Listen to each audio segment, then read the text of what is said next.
Hello my dear friends, आज के इस लेक्चर में हम कंटिन्यू करेंगे। कंप्यूटर ग्राफिक्स सब्जेक्ट कोड है BCS 053 का यूनिट 5 का कंप्लीट वन शॉट लेक्चर। आज के इस लेक्चर में हिडन लाइंस एंड सरफेसेस ये कंप्लीट यूनिट्स इस एंटायर वन शॉट के अंदर फिनिश हो जाएगा। जितने भी टॉपिक्स आपको सिलेबस में दिए गए हैं, बैक फेस डिटेक्शन से लेकर के आपका ट्रांसपेरेंसी एंड शैडो तक का सारे टॉपिक्स इस लेक्चर में मैंने कवर किया है। Each and every topic and जो भी PYQs हैं, जो भी एग्जाम में आपके इस पूरे यूनिट से आया हुआ है, सारे टॉपिक्स आपके कवर हैं। ठीक है। और आपको एक इन्फॉर्मेशन दे दूं, already unit first, unit second, unit third, unit fourth and finally unit 5 इस लेक्चर में आपका पूरा जो कंप्यूटर ग्राफिक्स का जो सिलेबस है पूरा फिनिश हो जाएगा। प्लेलिस्ट को जाके एक्सेस करके आप अच्छे से तैयारी कर सकते हैं। चलिए स्टार्ट करते हैं, देखते हैं हिडन लाइन एंड सरफेस ये कंप्लीट जो भी इसमें टॉपिक है, सारे टॉपिक्स को मैं ईच बाय ईच मतलब सारे टॉपिक्स को कवर किया हूँ। बिल्कुल परेशान नहीं होना, कोई टॉपिक आपका यहाँ पे मैं कि छोड़ दिया हूँ, ऐसा कुछ नहीं है।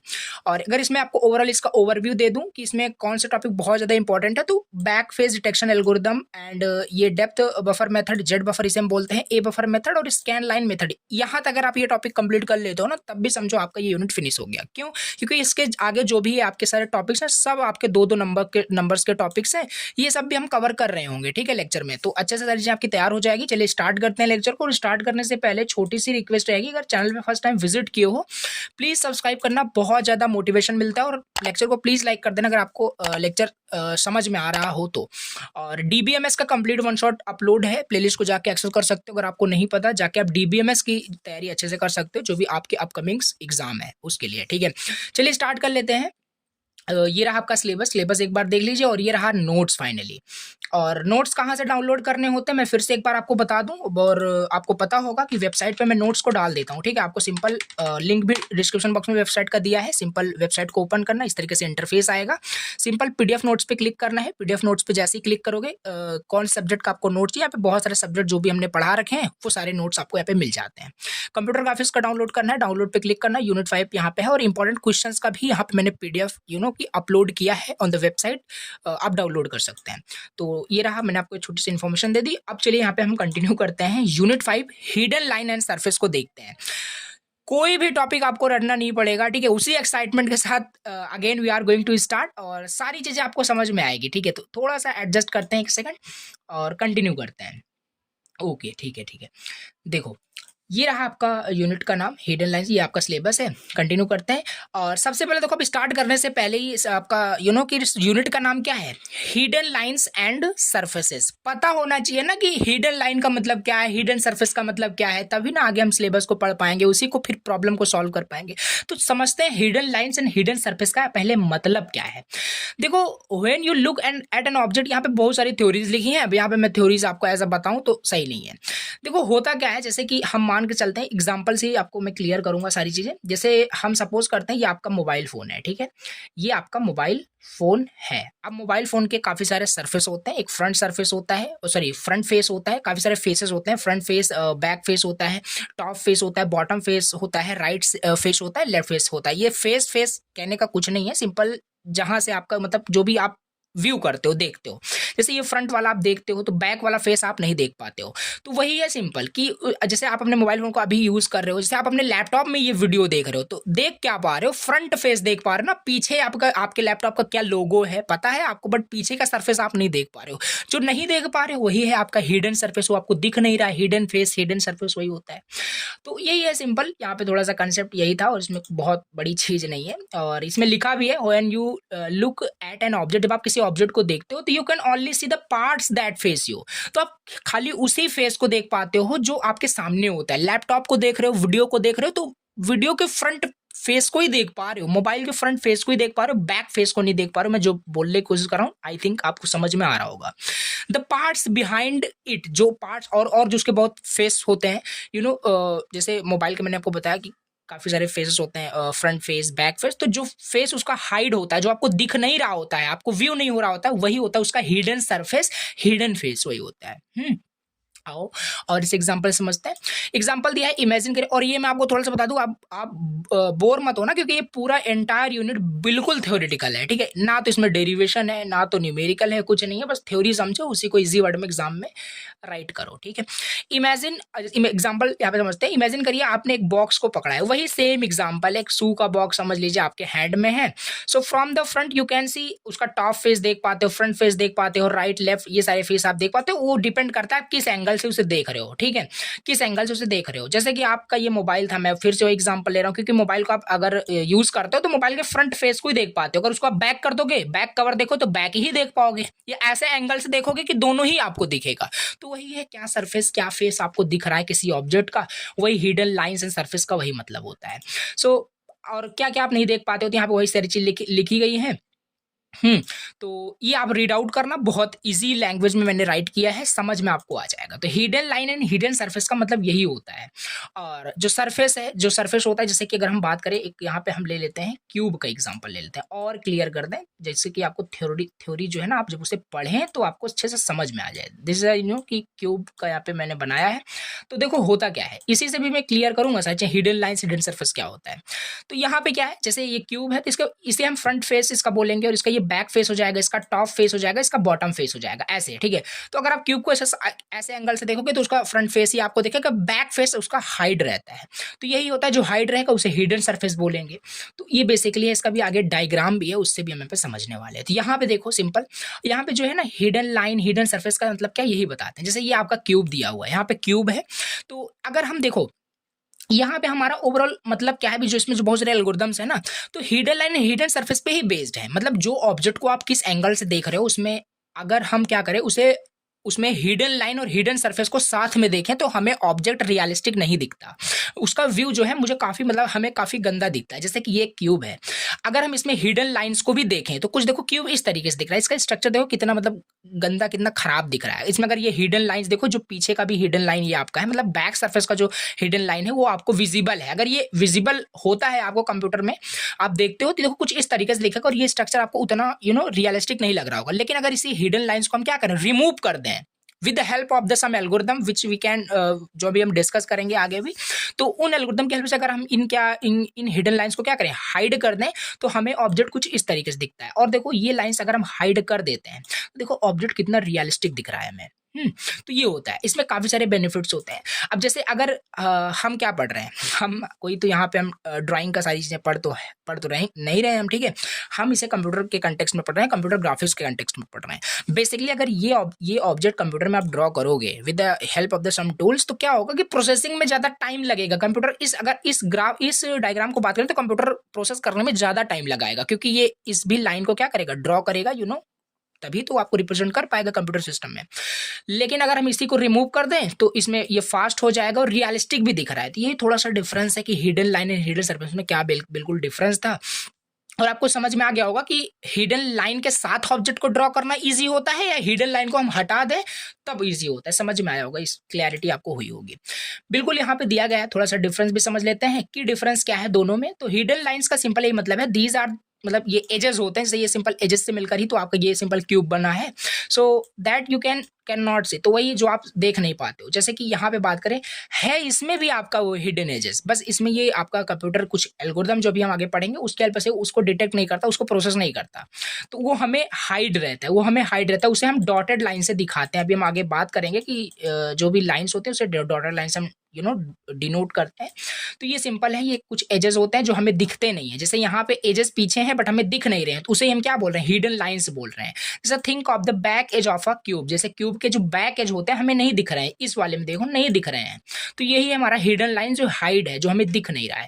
और हिडन सरफेस का मतलब क्या है, these are the entire areas, ये एक एंटायर एरिया होता है, फेस होता है जो हमें नहीं दिखता। जैसे कि यहाँ पे आप देख सकते हो back face of a cube, इसका बैक फेस हमें दिख नहीं रहा है इसमें, लेकिन हमें देखो सारी चीजें विजिबल है, इसमें फ्रंट भी सारी चीजें हमें दिख रही है, बट इसमें देखो। तो ये हिडन लाइन हिडन सरफेस समझ में आया होगा आपको, ठीक है। रीड आउट करोगे और ज्यादा क्लैरिटी बनेगी। चलो ठीक है, तो ये है। अगर इसका हम ड्राइंग में एग्जांपल लें ठीक है, और ज़्यादा यहाँ पे मैंने इलेबोरेट किया है कि कंसेप्ट आपको समझ में आए। तो हिडन लाइंस का एग्जांपल ले ड्राइंग के अंदर। सो अगर आप ड्रॉ करते हो प्रीवियस बॉक्स को, जो प्रीवियस बॉक्स आपको ये दिया गया है, ठीक है, इसको अगर आप ड्रॉ करोगे तो करोगे क्या आप देखो, द एज यानी lines you can see are drawn as a solid line, जो आप लाइंस को देख पाओगे। जैसे ये सारे जो लाइंस क्या है, क्या ये डॉटेड लाइन में है? नहीं, सॉलिड लाइंस में ड्रॉ किए गए, यानी ये सारी चीजें हम देख पा रहे हैं। तो और वो सारी लाइन जो हम नहीं देख पाते, जो हिडन लाइंस होता है, उसको हम डॉटेड लाइन से डिनोट करते हैं, जिससे पता चले कि हाँ ये जो लाइन है वो हिडन है। ठीक है, तो ये इस तरीके से मैं बात कर रहा हूँ। लाइक ये जो ऐसे यहाँ पे लाइन देखो, प्रीवियस में यहाँ पे लाइन है, तो यहाँ पे इसे हम ड्रॉ करेंगे इस तरीके से। तो बेसिकली ऐसे ही आपका है। ठीक है, तो ये है भी आपको समझ में आ रहा होगा कि मतलब अगर हम ये ड्राइंग में मैं बात कर रहा हूँ, जस्ट एग्जांपल दे रहा हूँ। The edge lines you can see are drawn as solid lines से हम ड्रॉ करते हैं, जो मैं नहीं देखता उसे डैश लाइन से हम डिनोट करते हैं। This helps anyone looking at your drawing understand that there are hidden parts of the object, की ऑब्जेक्ट का कुछ हिडन पार्ट्स भी है जो आप डैश लाइन से जो डिनोट कर रहे हो। ये हेल्प करता है कि अंडरस्टैंड करने के लिए कि आपका ऑब्जेक्ट किस तरीके से बना हुआ है। चलो ठीक है, ये हो गया सिंपल। अब इसका हमने ड्राइंग में देखा, अब इसका थोड़ा कंप्यूटर ग्राफिक्स में एग्जांपल समझते हैं। सपोज करिए आप एक 3D मॉडल यानी एक क्यूब ही आप कि ड्रॉ कर रहे हो ना कंप्यूटर। सो क्या होगा, अ 3D model include 3D model आपको पता है कि उसमें बहुत सारे सर्फेसेस होते हैं 3D में, फ्रंट बैक टॉप बॉटम बहुत सारे होते हैं। बट व्हेन यू रेंडर, जब आप उस ऑब्जेक्ट को, मॉडल को, 3D मॉडल को रेंडर करोगे अपने कंप्यूटर सिस्टम में, तो क्या होगा, कंप्यूटर हाइड करेगा सरफेसेस को that are behind the visible parts. यही होता है आपका हिडन सरफेस। मतलब आप कंप्यूटर सिस्टम में कुछ ऐसे 3D मॉडल को वहां पे क्या कर रहे हो, रेंडर करा रहे हो, फाइनलाइज करा रहे हो मॉडल को, और कंप्यूटर क्या कर रहा है, जो पार्ट्स जो आपको दिखने नहीं चाहिए, जो आपको दिख नहीं रहे, उसको हाइड कर देता है। उसको जब आपको दिख ही नहीं रहे तो उसको ड्रॉ करने का क्या मतलब है। देखो यहाँ पे ये एग्जांपल, अगर इस बॉक्स को अगर कंप्यूटर में ड्रॉ किया जाए तो क्या होगा कि इस तरीके से आउटपुट नहीं मिलना चाहिए। अगर मिल रहा है तो सिंपल देखो क्या है कि ये सरफेस हमें दिख तो रहा ही नहीं है, जैसे ये ऑब्जेक्ट हमारा सही है, तो इसमें प्रोसेसिंग में टाइम ज़्यादा लगेगा। ठीक है, इस लाइन को भी, हिडन लाइन्स को भी अगर कंप्यूटर प्रोसेस कर रहा है तो इट मीन्स कि वो टाइम ज़्यादा लेगा आपका कंप्यूटर सिस्टम ना। तो यही सिंपल है कि ये सिंपल चीज है, हाइड करता है उस सरफेस को that are behind the visible part, जो विजिबल पार्ट्स के बिहाइंड होता है उसे वो क्या करता है, हाइड कर देता है computer with the help of the some algorithm which we are going to discuss upcoming, अभी हम देखने वाले हैं। सो ये सिंपल है। फॉर एग्जांपल अगर हम बात करें, जैसे कि बैक फेस की बात करें, बॉक्स का विल नॉट बी डिस्प्लेड, वो दिख नहीं रहा था, बैक फेस की बात करें। So because it's hidden behind the front face, this makes box realistic. ठीक, जैसे आप अपने फोन को ही अगर आप कंप्यूटर सिस्टम में क्या करो, 3D as a 3D model में उसे ड्रॉ करो, तो बैक फेस थोड़ी ना ड्रॉ होगा, क्योंकि वो आपको विजिबल तो है नहीं, फ्रंट फेस ही विजिबल है, तो बैक फेस उसका हाइड हो जाएगा with the help of the some algorithm, जो भी हम देखेंगे। तो ये आपको हिडन सरफेस समझ में आया कि नहीं। हिडन सरफेस आपको कंप्यूटर ग्राफिक्स के कंटेक्स्ट में समझ में आएगा कि हिडन सरफेस, हिडन लाइंस का मतलब क्या है एग्जैक्टली। चलिए अब इसी चीज को, ठीक है, यही कंसेप्ट जो इतना देर मैंने बताया कि ये जो भी अभी हिडन लाइन, हिडन सरफेस में बोल रहा हूँ, जो भी कंप्यूटर में मैं रेंडर कराऊंगा, फाइनलाइज कराऊंगा, तो ये आपके पार्ट्स जो विजिबल नहीं है, हिडन सरफेस, जो hidden face, hidden surface, hidden line जो विजिबल नहीं है, उसे कंप्यूटर में क्या किया जाएगा, हाइड कर देगा कंप्यूटर कुछ एल्गोरिथम का यूज करके। पहला ही मोस्ट इंपॉर्टेंट एल्गोरिथम आपका आता है back face detection removal methods. इसमें क्या होगा, जो भी ऑब्जेक्ट होगा, जो भी बॉक्स होगा, उसमें पहले स्टेप में क्या होगा, बैक फेस को डिटेक्ट किया जाएगा कि जो दिख नहीं रहा है, मतलब जो विजिबल नहीं है, उसको पहले डिटेक्ट किया जाएगा, बैक फेस को डिटेक्ट किया जाएगा, फिर रिमूवल टेक्निक अप्लाई किया जाएगा। इस तरीके से जो फेस विजिबल नहीं होगा उसे फालतू में ड्रॉ नहीं करेगा कंप्यूटर सिस्टम, प्रोसेसिंग में टाइम नहीं लेगा, प्रोसेस ही नहीं करेगा उन पार्ट्स को, और उस तरीके से क्या होगा, आपका बैक फेस डिटेक्ट हो जाएगा, उसको रिमूव कर दिया जाएगा। मेथड समझते हैं, एल्गोरिथम समझते हैं। पहला ही हम पहले यहाँ पे समझते हैं, समझा दिया पहले क्या है ये आपका, वही यहाँ पे लिखा हुआ है बैक फेस डिटेक्शन है क्या एग्जैक्टली। सो इमेजिन करिए you are holding a transparent cube in your hand. आप एक ट्रांसपेरेंट क्यूब को अपने हैंड में लिए हो। बहुत थ्योरेटिकल है आपका, सही बता रहा हूँ, इसमें कुछ भी एल्गोरिथम मैथमेटिकल कुछ है ही नहीं, आपको थ्योरेटिकल ही सारी चीजें समझना और वैसे ही लिखना है। सो यू कैन सी, अगर आप कोई ट्रांसपेरेंट क्यूब अपने हाथ में लिए हो, so you can see both the front side of the cube and the back side through it, but in a normal 3D rendering in a game you don't need to see the back side because it is hidden. yes, ऐसे ही है। जैसे यहाँ पे मैं बात करूँ, जैसे ये वाला जो डायग्राम है, अगर इसे कंप्यूटर सिस्टम में रेंडर कराया जाए तो हमें बैक फेस तो दिख नहीं रहा है। क्या यहाँ पे बैक फेस आपको दिख रहा है? नहीं दिख रहा है। हमें फ्रंट फेस दिख रहा है, आपको राइट लेफ्ट दिख रहा है, टॉप दिख रहा है, बॉटम भी नहीं दिख रहा है। तो ये सारे देखो क्या हुआ, अगर इस तरीके से आपका कंप्यूटर इसे रेंडर करने लगा तो इसे बैक फेस भी ड्रॉ करेगा, दिख तो रहा ही नहीं है, इनविजिबल है, तो ये इसमें टाइम ज्यादा लगेगा। दैट्स वाई यहाँ पे वही बैक फेस को डिटेक्ट किया जा रहा है। मतलब बैक फेस मतलब कौन सा फेस आपका जो इनविजिबल है, वही उसको डिटेक्ट किया जाएगा, उसको रिमूव किया जाएगा। लिखा है यहाँ पे सिंपल वही कि कोई आप ट्रांसपेरेंट क्यूब अपने हैंड में लिए हो, you can see both front side of the cube and the back side through it, but in normal 3D rendering जब उसे रेंडर कराया जाएगा इन computer system, you don't need to see the back side because it is hidden, जैसे भी discuss किया previous उसमें diagram में। सो बैक फेस डिटेक्शन जो है ना एक मेथड है जो हेल्प करता है कंप्यूटर को फिगर आउट करने के लिए कि कौन सा पार्ट्स आपका विजिबल है, कौन सा पार्ट्स आपका विजिबल नहीं है किसी भी ऑब्जेक्ट का। समझ में आया? ठीक है, यही है कि बैक फेस डिटेक्शन एक तरीके का मेथड है, एल्गोरिदम बोलो, वे बोलो, जैसे कि कंप्यूटर क्या करता है, अगर 3D मॉडल को रेंडर कराएगा कोई भी ऑब्जेक्ट, जो भी अभी प्रीवियस लिया एग्जांपल वही आपको यहाँ पे बताना है। उसको अगर हम रेंडर करा रहे हैं तो उसमें कौन सा पार्ट्स हमें दिख रहा है, कौन सा पार्ट्स नहीं दिख रहा है। जो दिख रहा होगा उसे रेंडर करा देगा, जो नहीं दिख रहा होगा उसे रेंडर नहीं कराएगा, यानी उसे प्रोसेस ही नहीं करेगा। अगर उसे प्रोसेस कर रहा है इट मीन्स वो टाइम लेगा उसको करने में, उसको ड्रॉ करेगा, वो बाकी विजिबल तो हमें है नहीं, सो उसे हाइड कर देता है। तो फेसिंग अवे फ्रॉम, ये सिंपल लिखा हुआ है। चलिए, बैक फेस डिटेक्शन समझ में आया कि इससे हम क्या कर रहे हैं, नाम से नहीं सजेस्ट हो रहा है आपको कि बैक फेस डिटेक्शन, उन फेस को डिटेक्ट करना जो बैक है, मतलब हमें दिख ही नहीं रहा है, इनविजिबल है, दैट मीन्स ओनली। ठीक है, सो सिंपल ये है। कंप्यूटर ग्राफिक्स में अगर हम फिर से समझे क्यों यूज पड़ा, आप इसका इंपॉर्टेंस समझ लेते हैं कि अब देखो थियोरेटिकल अगर ये आपसे पूछता है, एक्सप्लेन करके आपको बोलेगा एक्सप्लेन बैक फेस डिटेक्शन, तो ये सारी चीजें पॉइंट्स आपको ऐसे ही लिखने पड़ेंगे। जैसे कंप्यूटर ग्राफिक्स में देखें, objects have many faces, objects के पास बहुत सारे फेसेस होते हैं। लाइक क्यूब की बात करें, क्यूब के पास 6 फेसेस होते हैं। Okay, if we try to draw all the faces, अगर हम ट्राई करेंगे सारे फेसेस को ड्रॉ करने के लिए in a computer, so including the ones you can not see, it takes more time and makes things slower. We have already, मतलब मैंने आपको बता दिया, ठीक है, पहले से मैंने आपको बता दिया कि ये चीज आपको प्रोसेस स्लो कर देगा, कंप्यूटर प्रोसेस ज्यादा करेगा। ठीक है, तो यही तो हम नहीं चाहते कि कंप्यूटर हमारा फालतू की चीजें ना प्रोसेस करे। तो यही है यहाँ पे ओवरऑल हमारा कि क्या हमें करना है। तो इसी वजह से हम यहाँ पे बैक फेस डिटेक्शन क्या करते हैं, यूज करते हैं, जो हमारा क्या करता है, इग्नोर कर देता है हिडन फेसेस को। हिडन फेस फिर हमारा कंप्यूटर में ड्रॉ नहीं करेगा, making the process faster, more realistic. अरे साक्षात यहाँ पे एग्जांपल देखो पहले, ये आपको ज्यादा रियलिस्टिक लग रहा है, ये रियलिस्टिक लग रहा है, यस एब्सोल्युटली, ये आपको ज्यादा कि बहुत रियलिस्टिक आपको देखने में लग रहा होगा। यहाँ पे देखो कैसे, मतलब कैसे रिप्रेजेंट हो रहा है। तो ये है, अगर ये चीज कंप्यूटर आउटपुट दे रहा है, दैट मीन्स कि जो आपका कंप्यूटर है वो प्रोसेस ज्यादा कर रहा है, takes more time to process this object. Okay, या अगर ये वाला करता है नहीं, when hidden lines in remove, यहाँ पे हिडन लाइंस रिमूव कर दिया with the help of the some algorithm, and one algorithm यहाँ पे आपका क्या है, बैक फेस डिटेक्शन एल्गोरिदम। तो ये आपको आई थिंक समझ में आया होगा कि आखिर इंपॉर्टेंस यहाँ पे मैं ओवरऑल देख रहा था, बैक फेस डिटेक्शन समझ में आया, इसकी इंपॉर्टेंस क्यों जरूरत है, क्योंकि कि ये सारी चीजें आप बना के एग्जाम में राइट कर सकते हैं।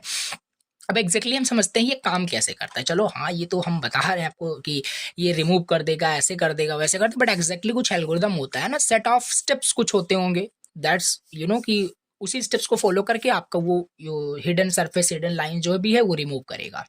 तो how does back face detection algorithm work? So to figure out if a face of an object is visible और हिडन, द कंप्यूटर यूज करता है कुछ सेट ऑफ मेथड्स को, जो कि फॉलोइंग यहाँ पे दिया हुआ है। तो स्टेप 1 क्या यूज करता है, अंडरस्टैंड करता है नॉर्मल वेक्टर को। अब देखो थोड़ा बहुत आपको ये तो कि रिमेंबर करना पड़ेगा इनके एल्गोरिदम को, क्योंकि पूरा मैथमेटिकल यहाँ पे कुछ नहीं है। सो पहला स्टेप ये होता है बैक फेस डिटेक्शन में, अंडरस्टैंड करना नॉर्मल वेक्टर को। और नॉर्मल वेक्टर अब क्या है, अच्छा, each face of a 3D object, हर एक फेस 3D ऑब्जेक्ट का जो होता है has something called a normal vector. बहुत इजी लैंग्वेज में लिखा है, जैसे देखो बताता हूँ, बहुत अच्छे समझ में आएगा। ये क्यूब का कुछ फेस है, फ्रंट फेस हो सकता है, इसका एक नॉर्मल वेक्टर होता है, नॉर्मल वेक्टर ऐसे कुछ होता है। ठीक है, डायरेक्शन अभी बताता हूँ क्या है। टॉप का भी कुछ नॉर्मल वेक्टर होता होगा, हर एक फेस का होता है, मैंने बताया। तो मतलब ईच फेस का, कोई भी ऑब्जेक्ट अगर उसके फेस है तो उस फेस के हर एक मतलब फेसेस पे एक नॉर्मल वेक्टर आपका होता है। यहाँ पे वही है, पहला स्टेप ये होता है कि अंडरस्टैंड करो नॉर्मल वेक्टर को। हर ऑब्जेक्ट के पास उसका एक नॉर्मल वेक्टर होता है, ठीक है।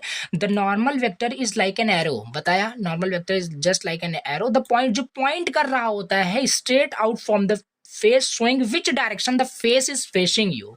ओके, देखो सिंपल इसका मतलब कंप्यूटर पे मैं आपको यहाँ पे बता रहा हूँ, उतना मैं एग्जैक्टली आपको नहीं समझा पाऊंगा, लेकिन अगर इसको विजुलाइज मैं आपको कराऊंगा, देखो जैसे हाँ ये आपका मोबाइल फोन है। इस मोबाइल फोन, सिंपल सी बात है, ऑब्जेक्ट है, इसके भी फेसेस होते हैं, मोबाइल के भी फेसेस होते हैं, तो इस पर भी आपका नॉर्मल वेक्टर होगा, जो थ्योरेटिकल में लिखा है वही मैं आपको बता रहा हूँ। अब यहाँ पे क्या है, इस पे नॉर्मल वेक्टर क्या होगा, इसमें नॉर्मल वेक्टर ये मत समझना ऊपर होगा या ये होगा, ये जैसे आप मोबाइल को आप देख रहे हो, थोड़ा विजुलाइज करना, ठीक है।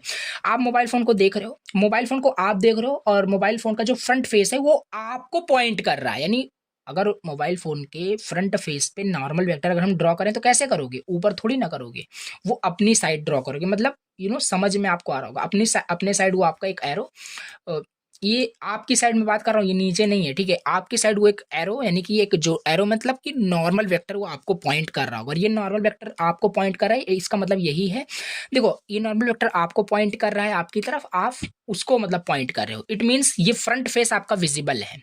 एल्गोरिथम भी बताऊंगा, इस तरीके से ये क्या है, विजिबल है, ठीक, फ्रंट फेस आप देख पा रहे हो, तो यही है सिंपल। यहाँ पे वही लिखा है कि उसका मतलब यही है कि अगर वो जिस डायरेक्शन में वो पॉइंट आउट कर रहा है, इट मीन्स वो डायरेक्शन आपको विजिबल है।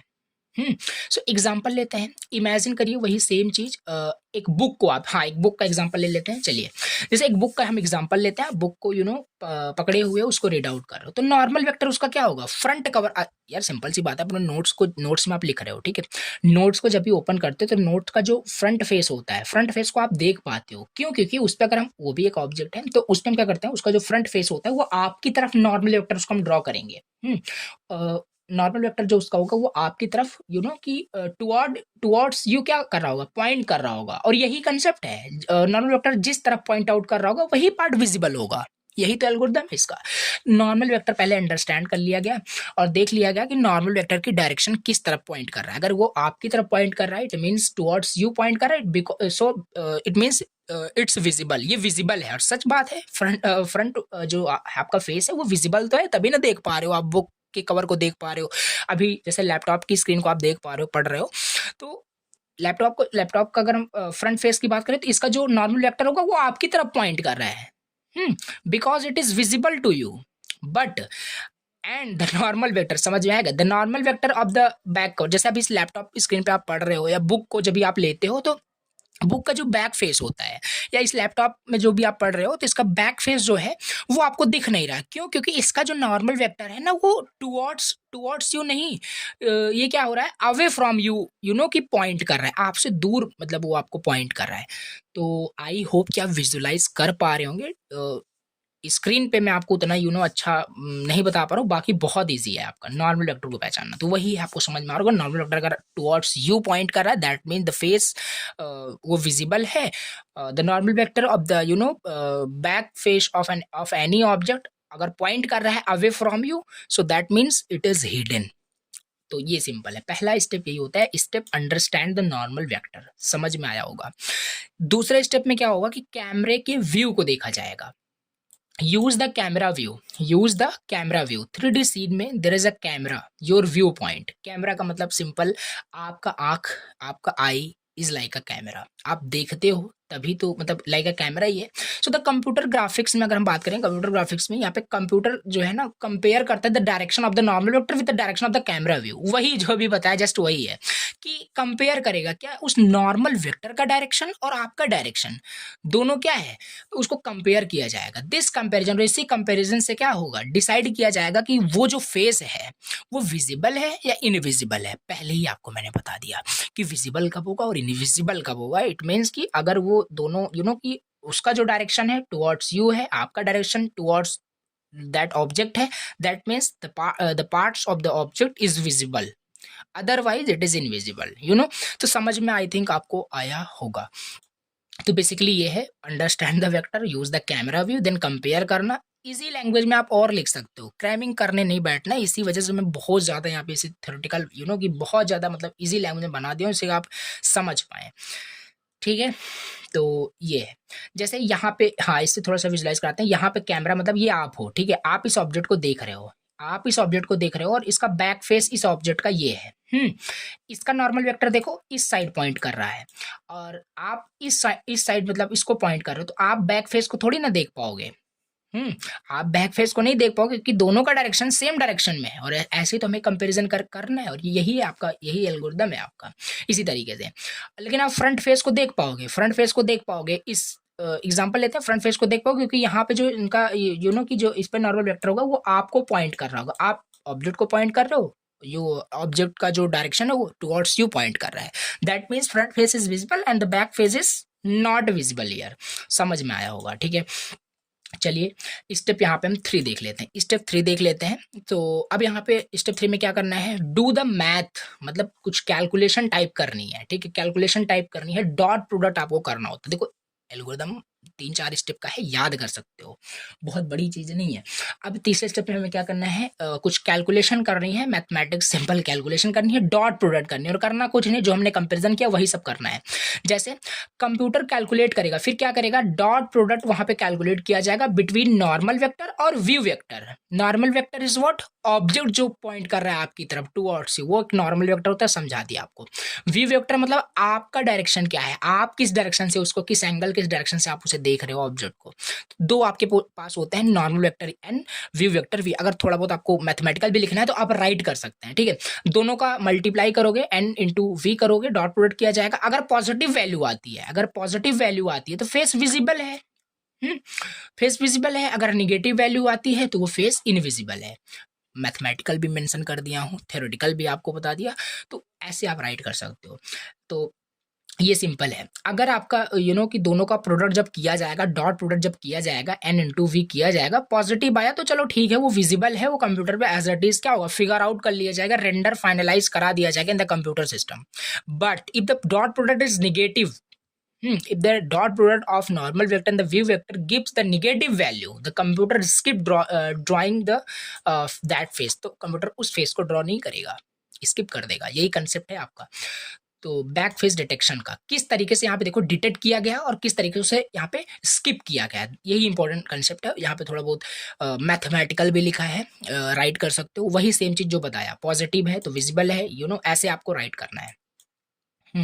सो बेसिकली ये आपका हो गया बैक फेस डिटेक्शन, हमने समझ लिया, इसमें नॉर्मल वेक्टर हमने समझ लिया, वी वेक्टर, और उसका एल्गोरिदम भी हमने 3 से 4 स्टेप्स हैं, ऐसे आपको लिखना है। और एग्जाम्पल अगर हमें देखना है तो एग्जाम्पल भी राइट कर सकते हो, क्या 6 फेसेस, यहाँ पे वही सब मैंने आपको बताया क्या विजिबल है क्या विजिबल नहीं है, तो रीड आउट करना समझ में आ जाएगा, एग्जाम्पल ये है।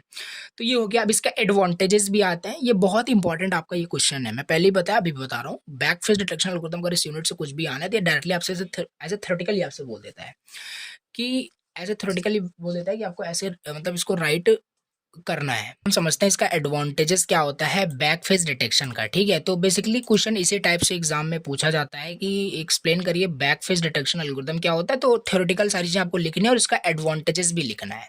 अब क्या होता है इसका एडवांटेज, ऑलरेडी आपको पता चल गया होगा कि टाइम सेव करता है, कि अगर हिडन सरफेस हिडन फेस को ड्रॉ नहीं करेगा तो टाइम हमारा सेव होता है। दूसरा लिख सकते हो ये फास्टर होता है। तो बहुत सारी चीजें यहाँ पे आप राइट कर सकते हैं, नोट्स आपके पास रहेगा, आप रीड आउट कर सकते हैं। इसी में हमारा दूसरा कंसेप्ट आता है जेड बफर का, डेप्थ बफर मेथड्स का। एक बार सिलेबस को व्यू करा दूं और सिलेबस के अकॉर्डिंग यहाँ पे सारी चीजें कंप्लीट है, तो एक बार मैं आपको दिखा देता हूँ, ठीक है। तो एक सेकंड यहाँ पे देखिए, जैसे अभी तक यहाँ पे हमने कवर क्या कर लिया, बैक फेस डिटेक्शन एल्गोरिथम हमने डिटेल से समझ लिया है। दूसरा यहाँ पे हमारे पास टॉपिक दिया है सिलेबस में, depth buffer method, that is also known as a Z buffer method, इसे हम बोलते हैं। चलिए इसे समझ लेते हैं क्या होता है जेड बफर मेथड। और ये भी काफी इजी है, जितने भी एल्गोरिथम्स यहाँ पे सिलेबस में दिए हैं सभी का पर्पज सेम है, simple hidden surface hidden lines को रिमूव करना, उसे अवॉइड करना, ठीक है। जैसे कंप्यूटर में बिना उसके किसी प्रॉब्लम को उसको ड्रॉ कर लिया जाए। देखो जैसे यहाँ पे सिंपल दिया हुआ है, लिखा है जेड बफर मेथड या डेप्थ बफर मेथड हम इसे बोल सकते हैं। तो ये क्या मेथड है, सिंपल, ये भी उसका वही पर्पस है। जब हम किसी ऑब्जेक्ट को देखते हैं, when you look at the 3D object in a game और एनिमेशन, ठीक है, some parts are closer to you and others are farther away. The Z buffer method helps the computer decide which parts of the object you can see and which parts are hidden behind other objects. देखो basically ये Z buffer depth buffer method है क्या। देखो होता क्या है, जैसे example लेते हैं, ठीक है। जैसे एक स्मार्टफोन आप फिर से लिए हो, ठीक है। एग्जांपल सपोज करना, जैसे हमारे पास दो ऑब्जेक्ट है, ठीक है, हमारे पास दो ऑब्जेक्ट है, एक स्मार्टफोन हमारे पास फर्स्ट ऑब्जेक्ट है, इसके पीछे भी हमारे पास कुछ ऑब्जेक्ट है। तो आपको इन दोनों ऑब्जेक्ट में से कौन सा ऑब्जेक्ट दिखेगा, ठीक है, ये मैटर करता है। देखो जो ऑब्जेक्ट आपके पास क्लोजर है, जैसे आप यहाँ पे व्यू कर रहे हो, ठीक है, आप व्यू कर रहे हो, आप यहाँ पे व्यू कर रहे हो, ठीक है। अब जैसे ये मतलब डिपेंड करता है कि आप कोई भी ऑब्जेक्ट आपके कितने करीब है, कितने मतलब यहाँ पे लिखा नहीं है क्लोजर टू यू और अदर्स फार्दर अवे, जितना ज्यादा ऑब्जेक्ट आपके क्लोजर होगा उसी ऑब्जेक्ट को तो आप देख पाओगे, और जो फार्दर होगा उसे आप नहीं देख पाओगे। तो ये जेड बफर नाम से सजेस्ट नहीं हो रहा है, डेप्थ बफर, मतलब डेप्थ पे डिपेंड कर रहा है कि वो ऑब्जेक्ट एग्जैक्टली कितना मतलब हमसे दूर है, कितना एग्जैक्टली फार्दर है, कितना क्लोजर है। यही होता है डेप्थ बफर मेथड, जितना वो क्लोजर होगा उसे आप देख पाओगे, उस सरफेस को आप देख पाओगे, जो फार्दर होगा वो हमारा क्या होगा, इग्नोर हो जाएगा। तो इसे आप समझते हैं, इसमें अभी तो हमने थ्योरेटिकल समझा, इसमें प्रॉब्लम क्या है। चलिए ठीक है, ये हमने समझ लिया कि डेप्थ बफर मेथड क्या है। ये हेल्प करता है कंप्यूटर को डिसाइड करने के लिए विच parts of the object that you can see and which parts hidden behind other object. इसमें प्रॉब्लम क्या, what is the problem, imagine करिए, देखिए एग्जांपल फिर से लेते हैं, अच्छे से समझ में आएगा। देखो इमेजिन करो you are standing in front of two wall, suppose करो दो दीवार के सामने आप खड़े हो, ठीक है। एक रेड दीवार है जो बहुत क्लोजर टू यू है, एंड द ब्लू वॉल है जो बिहाइंड द रेड वॉल है। देखो दो वॉल है, एग्जांपल याद रखना, रेड वॉल हमारे पास है, ब्लू वॉल हमारे पास, दो दीवार हमारे सामने है। ब्लू वॉल जो है वो रेड वॉल के पीछे है, बिहाइंड द रेड वॉल। जब आप उनको देखोगे, when you look at them you can only see the red wall, आप खाली रेड वॉल को ही देख पाओगे, ब्लू वॉल को नहीं देख पाओगे। व्हाई, क्योंकि ब्लू वॉल जो है रेड वॉल के पीछे है। तो यही है, जो ऑब्जेक्ट मतलब वॉल इज लाइक ऑब्जेक्ट कि आपके वो क्लोजर है, इस वजह से आप उसे देख पा रहे हो, और ब्लू वॉल को आप नहीं देख पा रहे हो क्योंकि वो क्या है, बिहाइंड द ब्लू बॉल है, मतलब बिहाइंड द रेड बॉल है। सो बिकॉज इट ब्लॉक्स, ये ऐसा क्यों हो रहा है, जैसे कि अब आप सोचेंगे कि क्यों हमें ब्लू वॉल नहीं दिख रहा है, तो सिंपल यहाँ पे आप कॉमन सेंस लगा सकते हैं कि दो वॉल हमारे पास था, red wall is closer to you that's why the red wall is visible to you, and blue wall is behind the red wall that's the reason कि ब्लू वॉल आपको नहीं दिख रहा है। When you look at them you can only see the red wall because it blocks your view of the blue wall. तो example वही है कि सिंपल दो ऑब्जेक्ट है, दो ऑब्जेक्ट है, एक ऑब्जेक्ट आपके इतना ज्यादा करीब है कि उस ऑब्जेक्ट के बाहर कुछ न राइट न लेफ्ट न टॉप न बॉटम कहीं पे आप देख ही नहीं पा रहे हो। तो वही है, वो आपके पॉइंट ऑफ व्यू को ब्लॉक कर रहा है, ठीक है। तो ये इसमें कंसेप्ट यही है, जैसे यहाँ पे है डेप्थ बफर मेथड। ये डेप्थ पे डिपेंड कर रहा है कौन सा ऑब्जेक्ट आपके क्लोजर है, कौन सा ऑब्जेक्ट आपके फार्दर अवे है, ठीक है। यही है जेड बफर मेथड, यही इसमें प्रॉब्लम है। अब एग्जाम्पल और लेते हैं, in a 3D scene the computer has to figure out, और ये जो कंसेप्ट है अब कंप्यूटर के कंटेक्स्ट में समझते हैं कि has to figure this out for every pixel of the screen, that's where the Z buffer method comes in. इसका एल्गोरिथम समझते हैं और डिटेल से समझ में आएगा। देखो जैसे यहाँ पे एग्जैक्टली समझते हैं ये जो जेड बफर मेथड है काम कैसे करता है, इसका एल्गोरिथम क्या है, इसका एल्गोरिदम क्या है। देखो इसमें क्या होता है कि दो बफर हमें क्रिएट करना पड़ेगा। देखो थोड़ा सा थ्योरेटिकल है, समझना पड़ेगा। जैसे पहला यहाँ पे हमारा लिखा है how does the Z buffer algorithm work. पहला क्रिएट टू बफर, इसमें दो बफर हमारे पास क्रिएट होते हैं, जैसे नाम से ही आपको समझ में आ रहा होगा जेड बफर है तो एक हमारे पास जेड बफर होता है।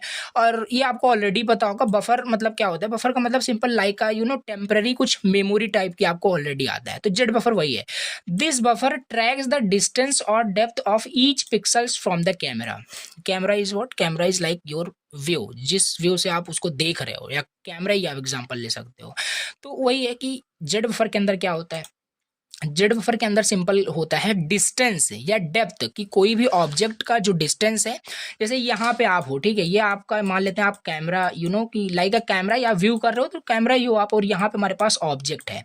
तो इसमें दो बफर हमारे पास है, पहला जेड बफर है। जेड बफर में आपके और उस ऑब्जेक्ट के बीच में जो भी डिस्टेंस है वो डिस्टेंस उस जेड बफर में रहेगा, ठीक है, स्टोर होगा। तो ये बेसिकली इसका कंसेप्ट है कि ट्रैक करता है डिस्टेंस और the depth of each pixels from the camera. Initially बात करें, all positions in the Z buffer are set to the farthest possible value like infinity।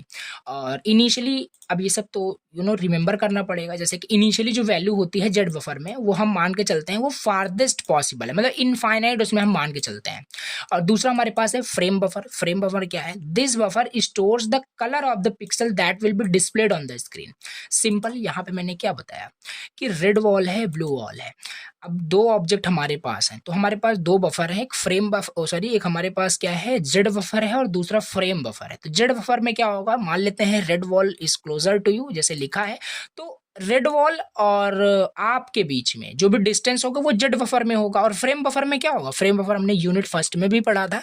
Frame buffer का खाली काम इतना होता है कि वो कि intensity of the colour of the pixel वो स्टोर करता है। लिखा भी है कि यहाँ पे पिक्सल की जो भी कलर होता है वो फ्रेम बफर में स्टोर होता है। तो ये हमारा सिंपल यहाँ पे है कि इसका प्रॉब्लम क्या था, इसका हमने एल्गोरिदम समझा। दो बफर हमारे पास होते हैं, कि जेड बफर होता है, कि फ्रेम बफर होता है। तो यही है, जेड बफर हमारे पास स्टोर करता है डिस्टेंस और depth of each pixels from the camera from your point of view. Frame buffer हमारे पास स्टोर करता है colours of the pixel that will be displayed on the screen. अब रेड वॉल है तो रेड है ना, तो रेड इज द कलर, तो वो कलर कहाँ होगा, फ्रेम बफर में होगा। थोड़ा सा ये आपको कंसेप्ट ना रिमेंबर रखना पड़ेगा, कोई दिक्कत नहीं है। सो बेसिकली पहले चलो स्टेप हमने देख लिया कि दो बफर हमने चलो क्रिएट कर दिया, उसमें क्या क्या स्टोर है हमें पता चल गया। दूसरा हमारे पास क्या है, रेंडर करिए ईच ऑब्जेक्ट को पिक्सल बाय पिक्सल। और जो भी ऑब्जेक्ट है उसको हम पिक्सल बाय पिक्सल क्या करेंगे, रेंडर कराएंगे। The computer looks at every pixel of the object in the scene one by one. तीसरा, कैलकुलेट करिए depth. Depth means Z value calculate करना है। For each pixel the computer calculates its depth distance from the camera called the Z value. कुछ नहीं है इसमें, काहे परेशान हो रहे हो। देखो इसमें एल्गोरिदम है ना, एल्गोरिदम है तो चलो पहला हम लिख देंगे क्रिएट टू बफर करके, उसमें जेड बफर लिख देना, फ्रेम बफर लिख देना।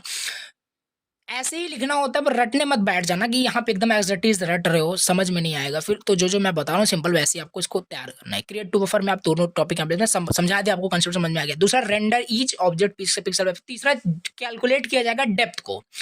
अब डेप्थ बफर मेथड है, जेड बफर मेथड है, तो डेप्थ कैलकुलेट होगा। डेप्थ मतलब कि जेड वैल्यू आपसे पूछी जा रही है। अब जेड वैल्यू कैसे कैलकुलेट करोगे, जेड वैल्यू का मतलब यही है कि द कंप्यूटर कैलकुलेट करेगा इसके डेप्थ को, यानी डिस्टेंस फ्रॉम द कैमरा कितना है, कॉल्ड द जेड वैल्यू। फिर कंपेयर करेगा डेप्थ को फिर कंपेयर करेगा if Z value of the current pixel is compared with the value already stored in the Z buffer. Z buffer में already क्या value store है बताओ, इनफाइनाइट वैल्यू स्टोर है, इनिशियली बताया था। तो जेड वैल्यू जो हम कैलकुलेट करेंगे, देखो बस एज ए थ्योरेटिकल समझो, हमें करना कुछ नहीं है, हमें टच नहीं करना है मैथमेटिकल में, बिल्कुल कहीं नहीं जाना है, बस हमें थ्योरेटिकली लिखना है। तो ये है जेड वैल्यू, हमने कैलकुलेट कर लेंगे, फिर उसको हम कंपेयर करेंगे जेड बफर के साथ। कंपेयर करेंगे if current pixel is closer, यानी स्मॉलर जेड वैल्यू है, अपडेट करिए जेड बफर को with the new Z value. जो जेड वैल्यू आएगा, मतलब कहने का मतलब खाली इतना है, जो हम जेड वैल्यू निकालेंगे उसे हम जेड बफर से कंपेयर करेंगे।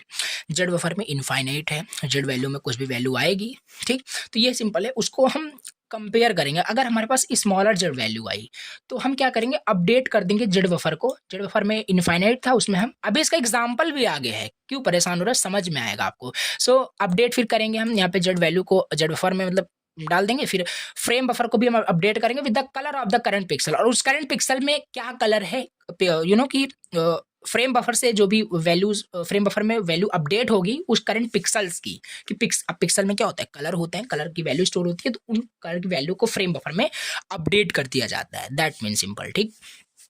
चलिए, और आगे क्या लिखा है, ये तो हमने देख लिया कि अगर जेड वैल्यू की स्मॉल अगर आती है देन हम ये सारी चीजें करेंगे। और सिंपल सी बात है, फर्स्ट स्टेप में यही होगा, क्योंकि जेड बफर में हमने तो पहले से इनफाइनाइट डाल दिया ना, तो इनफाइनाइट से बड़ा तो कुछ होता नहीं है पॉजिटिव इनफाइनाइट में। सो अगर लेकिन यहाँ पे मान लेते हैं केस की इनफाइनाइट से बड़ा भी कुछ मान लेते हैं आ जाता है, बट ये फर्स्ट स्टेप में तो ऐसा नहीं होगा। तो ये है हमारे पास, इसमें हम क्या करेंगे, वो हमारा फिर हिडन होगा। यार इनफाइनाइट से भी बड़ा कुछ आ गया है, यानी कि वो हिडन ही है। अब इतना इनफाइनाइट तक हमें थोड़ी ना ऑब्जेक्ट दिखने वाला है, वो हम समझ जाएंगे कि वो हमारा क्या है, हिडन है बाय अ क्लोजर ऑब्जेक्ट। तो उस पिक्सल को अवॉइड कर दिया जाएगा। बस कंसेप्ट समझ में आया होगा। टू बफर है, रेंडर कराना है, कैलकुलेट करना है जेड वैल्यू को, फिर कंपेयर करना है, फिर डिस्प्ले करा देना है फाइनल इमेज को। ओके, सो ये है एग्जाम्पल दिया है समझने के लिए। जैसे हमारे पास मान लेते हैं दो स्क्वायर है, there are two square, one red और ब्लू। हमारे पास दो हमारे पास स्क्वायर है, या वॉल बोलिए, वही सेम चीज, जो ओवरलैप कर रहे हैं ऑन ए स्क्रीन ओवरलैप कर रहे हैं। रेड स्क्वायर में क्या है, रेड स्क्वायर हमारे पास क्लोजर है, यानी जेड की वैल्यू इसमें 3 है। जेड वैल्यू मीन्स कि जितना लेस उतना क्लोजर आपके मतलब पास, ठीक है। So blue square is farther, Z की वैल्यू 7 है। So for each overlapping pixel, so ये है द जेड बफर इनिशियली, इसकी वैल्यू ये होती है, सब वही सब लिखा है, थोड़ा सा मैथमेटिकल यहाँ पे आ गए हैं बस। तो रेड स्क्वायर प्रोसेस किया जाएगा तो जेड बफर की वैल्यू देखो 3i, ठीक है, इसकी वैल्यू 3 है, 3 इज लेस देन इन्फिनिटी, तो अपडेट कर दीजिए जेड बफर की वैल्यू, हमने क्या किया अपडेट कर दिया, अब जेड की वैल्यू 3 हो चुकी है, इनफाइनाइट पहले इनफाइनाइट था, अब यहाँ पे 3 हो चुकी है। फ्रेम बफर भी अपडेट कर दिया जाएगा, रेड कलर उसमें डाल दिया जाएगा क्योंकि हम रेड स्क्वायर को प्रोसेस कर रहे हैं। ओके, तो इसी तरीके से यहाँ पे ब्लू स्क्वायर का भी सारी चीजें होगी, तो इस तरीके से है। यहाँ पे देखो वही सेम चीज लिखा है, इसे आप रीड करोगे ना तो जो जो मैंने आपको बताया कैसे कंपैरिजन हो वही सारी चीजें हैं और बहुत इजी लैंग्वेज में। The pixel shows the red colour because the red square is closer, क्योंकि रेड स्क्वायर ही हमारे पास क्लोजर है, ब्लू तो हमारे पास काफी वो behind the red square, behind the red wall था, दैट्स वाई वो विजिबल नहीं है। तो ये सिंपल है। सो यही है कि किस तरीके से फिर हमें जो फाइनल जो हमें आउटपुट मिलेगा वो रेड स्क्वायर ही हमें विजिबल होगा, because red square is closer to us, closer to you, ठीक है, ये सिंपल। इसका एडवांटेज क्या है, ये सिंपल एल्गोरिदम है, इफिशिएंट है ओवरलैपिंग ऑब्जेक्ट्स के लिए। हाँ, एक थोड़ा सा मैं डिफरेंस आपको नहीं बताया, भूल गया कि बैक फेस डिटेक्शन जो होता है ना वो ओवरलैपिंग ऑब्जेक्ट्स पे काम नहीं करता। जो बैक फेस डिटेक्शन एल्गोरिदम होता है, ये पॉइंट्स आपको पता होंगे, एक लाइन में लिख सकते हो, राइट कर सकते हो। बैक फेस डिटेक्शन जो एल्गोरिदम होता है वो ओवरलैपिंग ऑब्जेक्ट्स पे काम नहीं करता, दैट्स वाई हमारे पास कोई नया मेथड आया, पिछले में कुछ प्रॉब्लम होगी तभी तो आगे कुछ नया मेथड आता है। सो यही है। और ये वाला जो होता है आपका जेड बफर या क्या बोलते हैं डेप्थ बफर मेथड जो होता है, ये इफिशिएंट होता है ओवरलैपिंग ऑब्जेक्ट, जैसे ओवरलैप नहीं कर रहा है, ब्लू एंड रेड ये दोनों ओवरलैप ऑब्जेक्ट्स थे, तो ये ओवरलैपिंग ऑब्जेक्ट्स के लिए इफिशिएंट होता है, सिंपल एल्गोरिदम है, रियल टाइम इनका परफॉर्मेंस बढ़िया होता है, तो ये सब एडवांटेज आप लिख सकते हैं। ओके, समझ में आई थिंक आपको आया होगा कि ये जेड बफर मेथड क्या है, डेप्थ बफर मेथड क्या है। अगर थोड़ा सा भी कि अगर कंफ्यूजन आपको हो रहा हो कि एक्चुअली काम कैसे करा, तो शुरू से देखो पहले चीज, ठीक है, स्किप मत करना, सारी चीजें आपको अच्छे से स्टार्टिंग से देखनी है। पहले तो मैंने सरफेस के बारे में आपको बताया क्या है, तो उसी को रिमूव करने के लिए सारे आपको एल्गोरिदम्स हैं, जिसमें हमारा पहला बैक फेस डिटेक्शन था, वो हमने देखा, वो ओवरलैपिंग ऑब्जेक्ट्स के लिए काम नहीं करता, उसमें पहले डिटेक्ट किया गया, तो उसके एल्गोरिदम है वो सब रिमेंबर रहेगा, तो वही सब एग्जाम में लिखना है, और थ्योरेटिकल ही आता है, इसमें न्यूमेरिकल नहीं आ जाएगा ना, आया है आज तक, ठीक है। तो ये सिंपल चीज है। अब इसके बाद हमारे पास नेक्स्ट जो टॉपिक है ना वो जेड बफर के जैसे ही है, इसमें भी कुछ प्रॉब्लम्स थी इसी वजह से ए बफर मेथड आया है, उसको भी चलो देख लेते हैं। तो हमारे पास नेक्स्ट यहाँ पे है ए बफर मेथड। इसके बाद हमारे पास एक सेकंड, इसके बाद हमारे पास क्या है, ए buffer method. A stand for anti aliasing buffer method. कभी कभी ए बफर मेथड आपसे पूछता है तो खाली ये ए बफर नहीं देगा, एंटी एलाइजिंग बफर देगा, नाम आपको रिमेंबर सारी चीजें रखनी है। So anti aliasing buffer method यहाँ पे है। ये क्या होता है, ए buffer method is an improved version of the Z buffer. ये वही बताया ना कि ये इम्प्रूव्ड वर्जन है किसका, जेड बफर मेथड का, क्योंकि उसमें कुछ प्रॉब्लम्स थी। क्या प्रॉब्लम्स थी डिस्कस करते हैं, बताते हैं। सो जेड बफर मेथड में कुछ प्रॉब्लम्स थी, दैट इज द कि A buffer method is an improved version of the Z buffer method. It is used in the computer graphics to handle hidden surface removal. वही कहानी लिखनी है कि ये भी आपका यूज होता है हिडन सरफेस रिमूवल के लिए, बेटर क्वालिटी के लिए, जैसे कि ट्रांसपेरेंट ऑब्जेक्ट को। तो यहाँ पे इसका हाँ ये इंपॉर्टेंट था कि जेड बफर और ए बफर में कि क्या मतलब जेड बफर में क्या प्रॉब्लम थी। देखो बैक फेस डिटेक्शन में प्रॉब्लम्स ये थी, वो ओवरलैपिंग ऑब्जेक्ट्स पे काम नहीं कर पाता था। ठीक है, फिर जेड बफर मेथड ने इस प्रॉब्लम को सॉल्व कर दिया, ओवरलैपिंग ऑब्जेक्ट्स पे वो काम हो पा रहा था, डिफरेंट एल्गोरिदम वहाँ पे हमने देखे। फिर ए बफर मेथड फिर क्या आ गया, जेड बफर क्या कर रहा था, वो ओवरलैपिंग ऑब्जेक्ट पे तो काम करता है बट ट्रांसपेरेंट ऑब्जेक्ट पे काम नहीं करता है। ट्रांसपेरेंट जो ऑब्जेक्ट होते हैं उनके सरफेस को रिमूव नहीं कर पाता है। ओके, दैट्स वाई कि A buffer methods come into the scenario. अब यहाँ पे ये क्या करता है, ये डील करता है ट्रांसपेरेंट ऑब्जेक्ट पर। ठीक, ये की पॉइंट्स है, याद रखना है कि ए बफर मेथड जो है ये डील करता है विद द ट्रांसपेरेंट ऑब्जेक्ट पे भी काम करता है। प्रीवियस तो जितने हैं सारे ऑब्जेक्ट पे करेगा ही, बट इसमें additional it deals with the transparent object. चलिए ये थोड़ा सा भी ए बफर मेथड का ओवरव्यू लिया, एग्जैक्टली समझते हैं ए बफर मेथड होता क्या है। ए बफर इसका शॉर्ट टर्म लिया गया है एंटी एलाइजिंग, बताया आपको। Buffer is a hidden surface removal, आपका एक टेक्निक है, वही सेम चीज। अनलाइक द जेड बफर की तरह ये होता है which stores only one depth value for each pixel. Z buffer की यहाँ पे कहानी बता रहा है, लेकिन ए बफर ये स्टोर कर सकता है मल्टीपल लेयर्स को। ट्रांसपेरेंट ऑब्जेक्ट पे काम करता है for each pixel. This makes it capable for handling transparent object. Transparent object जो बोल रहा हूँ क्या है, मतलब objects you can partially see through the like glass और वाटर। अभी कुछ एग्जांपल भी मैं आपको दिखाऊंगा जिससे कि आपको ये और क्लियर हो पाएगा, ठीक है। तो ट्रांसपेरेंट ऑब्जेक्ट में भी जो हमारे हिडन सरफेस, हिडन लाइंस होते हैं, उसको रिमूव करने के लिए ए बफर मेथड हम यूज करते हैं। और एंटी अलाइजिंग का मतलब क्या है, स्मूथर एजेस, ये सारी चीजें हैं, रेड करना। तो ये ए बफर मेथड आपको समझ में आया होगा कि क्या है, ठीक है, एग्जैक्टली क्या है। ये ट्रांसपेरेंट ऑब्जेक्ट के जो सर्फेसेस होते हैं, हिडन सर्फेस होते हैं, उनको रिमूव करने के लिए यूज होता है। फिर से इसका इंपॉर्टेंस लिखते हैं कि ए बफर मेथड क्यों यूज हुआ। ए बफर मेथड इसीलिए यूज हुआ, जेड बफर में कुछ लिमिटेशंस थे। लिमिटेशंस इज नथिंग बट वो आपका ट्रांसपेरेंट ऑब्जेक्ट पे काम नहीं कर रहा था, ये आपका काम कर रहा है उस पे। तो the Z buffer works well for solid objects, वो सॉलिड ऑब्जेक्ट के लिए ओनली काम करता है, but can not handle overlapping objects with blended effects. वहां पे था, ट्रांसपेरेंसी पे काम नहीं कर रहा था, बार बार बोल रहा हूँ, बट उसका सोल्यूशन ये बफर मेथड हमारे पास आ गया कि वो आपका ट्रांसपेरेंसी पे भी काम करता है। Now let's understand it's algorithm that how it is work actually, ठीक है, कैसे काम करता है। देखो, सो ये क्या बन गया है, देखो, हाँ, इसमें है बफर एल्गोरिदम मेंटेन करता है। जो बफर एल्गोरिदम है ये दो फील्ड मेंटेन करके चलता है। एक हमारे पास होता है डेप्थ फील्ड, दूसरा होता है इंटेंसिटी फील्ड। तो ये सब थोड़ा सा डायग्राम जब एग्जाम में आता है ना, तो थोड़ा सा डायग्रामेटिकल आपको रिप्रेजेंट करना है, जैसे कि आपको भी पता है, सभी को पता है कि AKTU की जो कॉपी चेक होती है, ऐसा नहीं है कि यहाँ इंटरप्रेटर की तरह लाइन बाय लाइन आपकी कॉपी पढ़ी जाती है। नो, ऐसा कुछ नहीं होता है। कॉपी की हवा में चेक होती है, आपको भी पता है, क्योंकि जैसे एक्सपेक्टेड रिजल्ट समझ में आपको आ रहा होगा कि यहाँ पे मैं डिमोटिवेट नहीं कर रहा हूँ, बाकी एक्सपेक्टेड रिजल्ट नहीं आता किसी का, ठीक है। कोई एक्सपेक्ट करता है उनका बहुत अच्छा रिजल्ट आएगा, उनका खराब चला जाता है, और जो कुछ नहीं करके आते हैं उनका बहुत अच्छा रिजल्ट चला जाता है। ये सब प्रॉब्लम्स होती हैं AKTU में, ठीक है। सो बेसिकली यही है कि मैं ओवरऑल कहने का मतलब है डायग्रामेटिकल जितनी जितनी चीज रिप्रेजेंट करोगे उतना बेटर आपका वहाँ पे रिजल्ट निकल के आएगा। तो यहाँ पे वही है कि यहाँ पे लिखना है जो बफर एल्गोरिदम या ये बफर एल्गोरिदम है कंटेन करता है दो फील्ड्स को, डेप्थ फील्ड को, इंटेंसिटी फील्ड को। और डेप्थ फील्ड जो होता है ना, ये दो वैल्यू कंटेन करता है, positive and negative value. Intensity field जो होता है ना, कंटेन करता है intensity of the pixels of the colour. Okay, so ये सिंपल चीज है। सो ये क्या है, अभी इसको हम थोड़ा आगे चलो डिस्कस करते हैं। देखो, ये हमारे पास है इसका एल्गोरिदम। पहला स्टेप क्या है, divide the screen into pixel. हम यहाँ पे जो हमारे पास स्क्रीन होते हैं उसको पिक्सल्स में डिवाइड करते हैं। The screen is divided into small square called pixel. जो स्क्रीन है उसे डिवाइड किया जाएगा इनटू पिक्सल्स, स्मॉल टिनी डॉट्स में, स्क्वायर्स में। फिर स्टोर किया जाएगा लिस्ट को। ये सब थ्योरेटिकल है, याद करना पड़ेगा। Store a list of fragments for each pixels a buffer stores all the fragments of object that affects its pixels. each fragment contain करता है कलर, डेप्थ एंड ओपेसिटी को।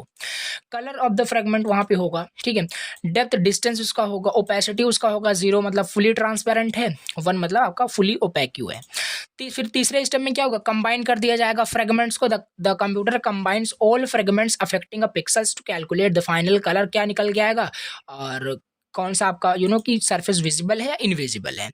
तो ये सब स्टेप आपको रिमेंबर करना है। फोर्थ में हैंडल ट्रांसपेरेंसी है। The fragments are blended based on their opacity and ordered front और बैक। एग्जांपल जैसे यहाँ पे दिया है, a red glass object partially covers a blue background. The resulting color will be mix of red and blue depending on the transparency of the glass. और fifth में anti aliasing, then a buffer average the colour of ये सारे theory लिखी हुई। Example इसका चलो example इसका समझ लेते हैं जिससे थोड़ा सा क्लियर हो जाए। तो ये इसका कुछ एल्गोरिदम है, स्टेप बाय स्टेप राइट कर सकते हो, डिस्प्ले या फिर हो जाएगा, ठीक है। तो देखो यहाँ पे ना मैं आपको थोड़ा सा बताऊंगा, आपको कंफ्यूजन बिल्कुल हो रहा होगा कि आपको मे भी हो सकता है कि समझ में ना आ रहा हो, ऐसा हो सकता है। बट जहाँ तक इतने इजी वर्ड में लिखा हूँ समझ में तो आई होप आ ही रहा होगा। लेकिन अगर किसी भी पॉइंट पे आपको समझ में नहीं आ रहा हो ना, तो बिल्कुल आपकी इसमें गलती नहीं है, क्योंकि इतना ईजी भी नहीं है। बाकी ठीक है, यहाँ पे एग्जाम में जो है आपका ये खाली थ्योरेटिकली कंसेप्ट हो जाता है। बाकी यहाँ पे मैथमेटिकल में जितना हो सके उतना अवॉइड किया हूँ, क्योंकि आपको कन्फ्यूजन कंफ्यूज नहीं कर देना है। आपके एग्जाम में आता है तो आपको एज ए थ्योरी जो मैंने बताया खाली उतना ही लिख देते हो, दैट्स इनफ।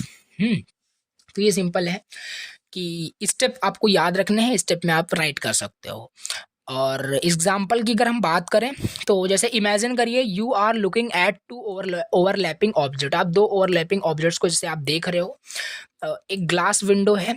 ग्लास विंडो मतलब कि खिड़की है, ट्रांसपेरेंट एक विंडो है, और उसके उसके पीछे क्या एक ट्री है। उसके पीछे उस विंडो के पीछे एक ट्री है। अब यहाँ पे देखो कैसे काम कर रहा है। तो यूजिंग द ए बफर यहाँ पे क्या होगा, the computer stores both the glass and the tree fragments of for each pixel. हर एक पिक्सल्स के लिए क्या करेगा, वो ग्लास और ट्री फ्रेगमेंट्स का हर एक पिक्सल स्टोर करेगा। It calculates how much light passes through the glass, और वो कैलकुलेट करेगा कि हाउ मच कितना जो है लाइट पास हो रहा है एग्जैक्टली उस ग्लास से to affect the colour of the tree. The final colour of the each pixel is combination of both objects. ये था कि ए बफर मेथड कैसे काम कर रहा है। अब इसमें अगर हम थोड़ा सा देख लें, कंपैरिजन की बात कर लें, comparison with the Z buffer method, और ये भी काफ़ी ज़्यादा काफ़ी ज़्यादा इंपॉर्टेंट है for the 2 marks. For the 2 marks दोनों में कंपैरिजन पूछा गया है और इम्पॉर्टेंट है।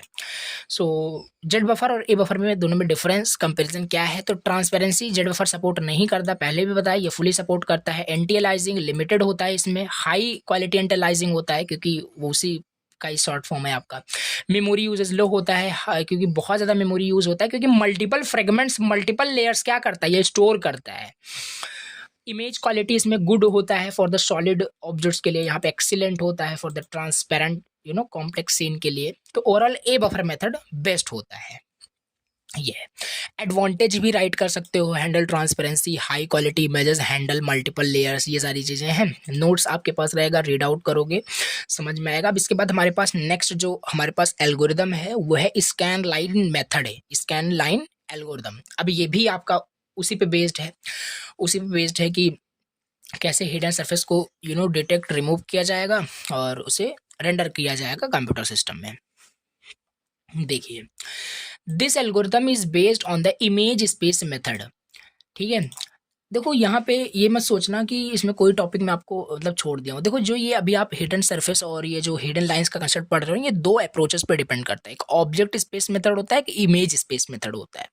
तो ये सिंपल चीज़ है। अब जो स्कैन लाइन मेथड है ना, ये आपका बेस्ड है इमेज स्पेस मेथड पे and concept of coherence as it name suggest. देखो स्कैन लाइन का नाम सजेस्ट आपको हो रहा होगा कि scan line, line by line, like interpreter. ठीक है, ये एल्गोरिथम क्या करता है, प्रोसेस करता है 1 line at a time rather then processing 1 pixel a point on a raster display at a time. ये लाइन बाय लाइन क्या करता है, प्रोसेस करता है इंफॉर्मेशन को, जो भी ऑब्जेक्ट्स होते हैं। Scan line algorithm is used to figure out which parts of 3D object, figure out which parts of the 3D object are visible and which are hidden. When we look at them on a 2D screen, it works row by row, scan line by line scan करता है, checking all the object surfaces to determine what should be drawn, कि क्या draw करना है क्या draw नहीं करना है, ये लाइन बाय लाइन चेक करता है। गोल क्या होता है, what is the goal, the goal is to figure out which part of the object is visible. ये इसका गोल क्या है, मेन वही सेम चीज है। स्कैन लाइन मेथड का गोल इसका यही है कि कौन सा सरफेस विजिबल है, कौन सा इनविजिबल है, कौन सा ड्रॉ करना है इन द कंप्यूटर सिस्टम, कौन सा नहीं करना है। यही सेम चीज है। The which part of an object is visible यानी क्लोजर टू द व्यूअर है, और कौन बिहाइंड अनदर ऑब्जेक्ट है, मतलब हिडन कौन सा है। तो एल्गोरिथम ये आपका प्रोसेस करता है 1 horizontal line scan line of the screen at a time to find and colour the visible parts. ये है। और इसमें फिर क्या है, इसका एल्गोरिथम थोड़ा समझते हैं। देखो ये जो एल्गोरिथम है इसमें भी कुछ स्टेप्स हैं। जैसे पहला हमारे पास स्टेप्स है, इसमें हम 3 टेबल्स बनाते हैं। प्योर आपका ये थ्योरेटिकल है, सो प्रिपेयर 3 टेबल्स, 3 टेबल्स हम यहाँ पे बनाते हैं। पहला हमारे पास एज टेबल होता है, एक्टिव एज टेबल होता है, एक पॉलीगन टेबल होता है। तीनों समझते हैं। एज टेबल में क्या हम स्टोर करते हैं, एज टेबल में a list of all the edges line of objects, मतलब नाम से सजेस्ट नहीं हो रहा है, एज टेबल मतलब कोई भी ऑब्जेक्ट है, ऑब्जेक्ट एजेस से मिलकर ही बनता है। सिंपल सी बात है। क्यूब आपका एक ऑब्जेक्ट है तो क्यूब में भी तो एजेस से मिलकर आपका एक कंप्लीट क्यूब 3D बना हुआ है। तो उसमें जो इस लिस्ट में क्या होता है, एज टेबल में क्या होता है, जो एजेस होते हैं, लाइंस जो होते हैं, उसकी एक लिस्ट, उसका इन्फॉर्मेशन आपका एज टेबल में होता है। Store the starting and ending points, ये सारी चीज़ें आपको पता है कि वो स्टार्टिंग एंड एंडिंग जो भी वहाँ पे पॉइंट्स के जो कोऑर्डिनेट्स हैं, एज क्या होता है, एज मतलब लाइंस, सिंपल दो पॉइंट्स को मिलाओगे तभी ना लाइन बनेगा। तो उसकी इन्फॉर्मेशन ये स्टोर करके आपका एज टेबल रखता है। एग्जाम्पल यहाँ पे दिया हुआ है। एक्टिव एज टेबल क्या होता है, AET, एक्टिव एज टेबल क्या होता है, कंटेन करता है एजेस को that are currently being processed by scan line, और ये उन एजेस को कंटेन करके रखता है जो अभी स्कैन लाइन मेथड से प्रोसेस की जा रही हैं line by line. These are edges that are current scan line crosses, मतलब वही सेम चीज फिर से लिखा है कि जो स्कैन लाइन मेथड से जो भी एजेस क्या हो रहे हैं, प्रोसेस हो रहे हैं, प्रोसेस होने का मतलब है वो ड्रॉ हो रहे हैं, वो एजेस की जो इन्फॉर्मेशन होती है एक्टिव एज टेबल के अंदर होती है। Edges in the table are sorted from left to right, और ये सॉर्टेड होते हैं लेफ्ट टू राइट। ये है तीसरा हमारे पास है पॉलीगन टेबल। 3 टेबल हमें प्रिपेयर करना था, एज टेबल, और क्या था दूसरा, एक्टिव एज टेबल, दूसरा पॉलीगन टेबल। पॉलीगन टेबल में क्या होगा, contain details of each polygon object surface. You know object surface also एक पॉलीगन ही होता है, तो पॉलीगन की कुछ आईडी होती है, डेप्थ वैल्यू होती है यानी जेड वैल्यू होती है, कलर की इन्फॉर्मेशन यानी फ्रेम बफर में होता है, फ्लैग ऑन ऑफ, ये सारी इन्फॉर्मेशन जो होते हैं पॉलीगन एक टेबल होता है उसके अंदर स्टोर होता है। तो ये सिंपल है, ये हो गया। ठीक है कि 3 हमने टेबल यहाँ पे इसमें बनता है, prepare 3 tables, edge table, active edge table और पॉलीगन टेबल। दूसरे स्टेप में क्या होता है, 3 टेबल बन गया, फिर प्रोसेस किया जाएगा ईच स्कैन लाइन को, हर एक लाइन को स्कैन एंड प्रोसेस किया जाएगा। दिस एल्गोरिथम प्रोसेस करेगा 1 scan line at a time and follows these step. Find intersection edges, intersection edges वहां पे फाइंड किया जाएगा। Look at all edges in the edge table, सारे एजेस को देखा जाएगा एज टेबल के अंदर, and find out which ones are current scan line intersect, और कौन सा एजेस अभी करंट क्या है स्कैन लाइन में प्रोसेस हो रहा है। तो यहाँ पे देखो फिर से, पहला 3 टेबल हमने ड्रॉ किया, दूसरे में प्रोसेस किया जाएगा हर एक स्कैन लाइन को। This algorithm process 1 scan line at a time and follows these step, ये एल्गोरिथम एक लाइन को एट अ टाइम प्रोसेस करेगा और इन स्टेप्स को फॉलो करेगा। कौन से स्टेप्स को, फाइंड करेगा इंटरसेक्टिंग एजेस को, look at all edges in the edge table, जितने सारे एजेस एज टेबल में है उनको देखा जाएगा, and find out which ones are current scan line intersect, और कौन से एजेस अभी करंट स्कैन लाइन में प्रोसेस हो रहे हैं, and these edges to the active edges table, और ये जो भी कि जो भी इंटरसेक्ट एजेस हैं उसको फिर कहाँ पे मतलब ऐड कर दिया जाएगा, एक्टिव एज टेबल के अंदर, एक्टिव एज टेबल के अंदर ऐड कर दिया जाएगा। दूसरा sort the edges, find intersection edges, दूसरा सॉर्ट द एजेस में sort the edges in the active edge table. फिर एक्टिव एज टेबल में से पहले यहाँ पे हमने बताया आपको, एक्टिव एज टेबल में यहाँ पे सारा सॉर्ट होता है लेफ्ट टू राइट, तो यहाँ पे वही दूसरा स्टेप यहाँ पे है कि उसमें सॉर्ट कर दिया जाएगा सारे एजेस को AET में, एक्टिव एज टेबल में, ठीक है, जिससे कि वो हॉरिजॉन्टल यानी लाइन बाय लाइन प्रोसेस हो सके। Fill visible area, move from left to right across the scan line for every visible part of a polygon. और इसके बाद फिर क्या है, देखो इसके बाद फिर अपडेट करेंगे हम फ्लैग्स को एंड कलर्स को। If a polygon is completely visible at scan lines, इसके फ्लैग को ऑन कर दिया जाएगा, इसे ड्रॉ कर दिया जाएगा, और ये हमारे पास है it's specific colour in the refresh buffer which updates the screen, और वो स्क्रीन पे हमें फाइनली विजिबल हो जाएगा। तो इसका अगर डायग्राम आपको देखना है तो बिल्कुल, इसीलिए मैं आपको बिल्कुल कंफ्यूज नहीं करना चाहता था, बट हाँ इसमें अगर आप थोड़ा बहुत डायग्राम अगर आपको बनाना है तो ये डायग्राम आप समझ सकते हो, ये डायग्राम आप बना सकते हो, ठीक है। और इसके आगे अब हम देखते हैं अपना अगला टॉपिक। देखो क्या था, मैं एक बार फिर सिलेबस दिखा दूं और कंफ्यूज बिल्कुल नहीं होना है। ओके देखो सिलेबस में आपको फिर से दिखाता हूँ, तो ये रहा इसका सिलेबस, और इसमें हम क्या क्या अभी देख लिए हमने, ये सारे एल्गोरिथम्स जो भी hidden lines and surface algorithms थे, रिमूवल एल्गोरिथम्स थे, ये हमने देखा, ये सारे आपके बहुत ज़्यादा इंपॉर्टेंट थे, बहुत ज़्यादा इंपॉर्टेंट थे। अब देखो यहाँ, अब हम इस टॉपिक को पढ़ेंगे बेसिक इल्यूमिनेशन मॉडल पढ़ेंगे। इसमें एम्बिएंट लाइट क्या है, डिफ्यूज रिफ्लेक्शन, इस पे ये सारी चीज़ें, बहुत 2-2 नंबर्स के क्वेश्चन पूछे जाते हैं और बहुत छोटे छोटे टॉपिक्स हैं। तो चलो जल्दी से इसे कवर कर लेते हैं और इसी के साथ फिर आपका यूनिट ये फिनिश हो जाएगा। तो देख लेते हैं। ओके देखिए, और प्लीज़ लेक्चर को लाइक करना, अगर आपको कोई भी डाउट हो तो कमेंट करना, ठीक है, और व्हाट्सएप पे मैसेज कर सकते हो, कोई भी अगर डाउट हो तो फिर उसको क्लैरिफाई किया जाएगा, ठीक है। तो बेसिकली ये हो गया। अब हम देखते हैं इल्यूमिनेशन मॉडल क्या होता है। इल्यूमिनेशन मॉडल होता क्या है, इसको बहुत डिटेल से बताऊंगा और ये 100% आपको समझ में आएगा। वो ऊपर वाले जो भी टॉपिक्स थे उसमें मैं मान सकता हूँ, एक्सेप्ट कर सकता हूँ, मे बी टॉपिक आपको आई होप ना ही समझ में आया हो, तो रीज़न उसमें यही है कि उसको मैंने उतना डीपली भी आपको अच्छे से नहीं समझाया, क्योंकि मैथमेटिकल है भी उतना कि ये उतना डिटेल में जाने का कोई मतलब नहीं होगा, कंफ्यूज हो जाओगे आप खाली। सो बेसिकली अब हम समझते हैं इल्यूमिनेशन मॉडल क्या होता है बहुत अच्छे से। देखो इल्यूमिनेशन मॉडल क्या होता है, एक सेकेंड देखिए देखिए to understand illumination model, illumination का मतलब पहले मैं बताऊंगा, फिर ये क्या है एग्जैक्टली मतलब इसको समझने से पहले हमें 3 वर्ड का मतलब पता होना चाहिए। ओके, पहला हमारे पास है शेडिंग, दूसरा इल्यूमिनेशन का तो मतलब बताऊंगा ही, तीसरा इंटेंसिटी। इन तीनों में क्या आप डिफरेंस बता सकते हो? अगर मैं आपसे बोलूं इल्यूमिनेशन मॉडल आपको समझना है तो पहले मुझे बताओ शेडिंग का मतलब क्या होता है, इल्यूमिनेशन का मतलब क्या होता है और इंटेंसिटी का मतलब क्या होता है, देन आपको समझ में आएगा। और ये मैं आपको बताता हूँ। देखो शेडिंग जब भी आप भी बोलते हो शेडिंग, तो शेडिंग से कुछ ड्राइंग का शेड टाइप का कुछ आता होगा, पेंसिल से हल्के कलर में कुछ ऐसे करते हैं, समझ में आपको आया होगा जो मैं बोल रहा हूँ।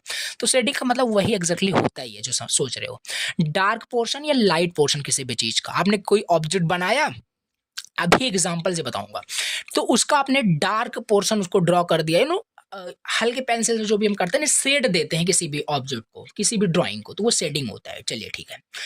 और दूसरा फिर क्या होता है इल्यूमिनेशन का, फिर मतलब क्या होता है जो हमें यहाँ पे इल्यूमिनेशन मॉडल दिया है, इल्यूमिनेशन का मतलब होता है चमक, ठीक है, ब्राइटनेस, याद रखना। इल्यूमिनेशन का मतलब होता है ब्राइटनेस और चमक, हिंदी में बोल सकते हो।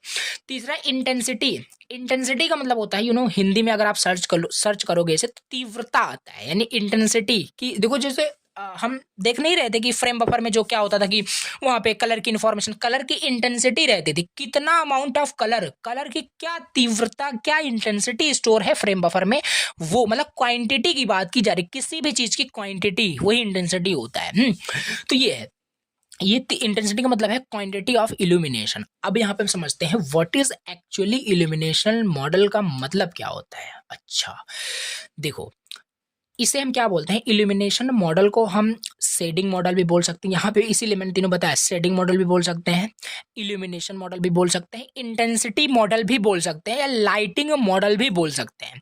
एंड ये यूज होता है कैलकुलेट करने के लिए intensity of light that is reflected at a given surface. देखो बताता हूँ। देखो एक हमारे पास ऑब्जेक्ट है, यहाँ ध्यान से देखना, ठीक है। एक हमारे पास ये सरफेस है, यानी ऑब्जेक्ट का कोई सरफेस किसी तरीके से बनाओ, कोई ऐसे नहीं बना, ऐसे बनाओ, ऐसे बनाओ, ऐसे बनाओ, कोई से बना सकते हो, एग्जाम्पल ही तो है, क्या इसमें कंफ्यूज होना।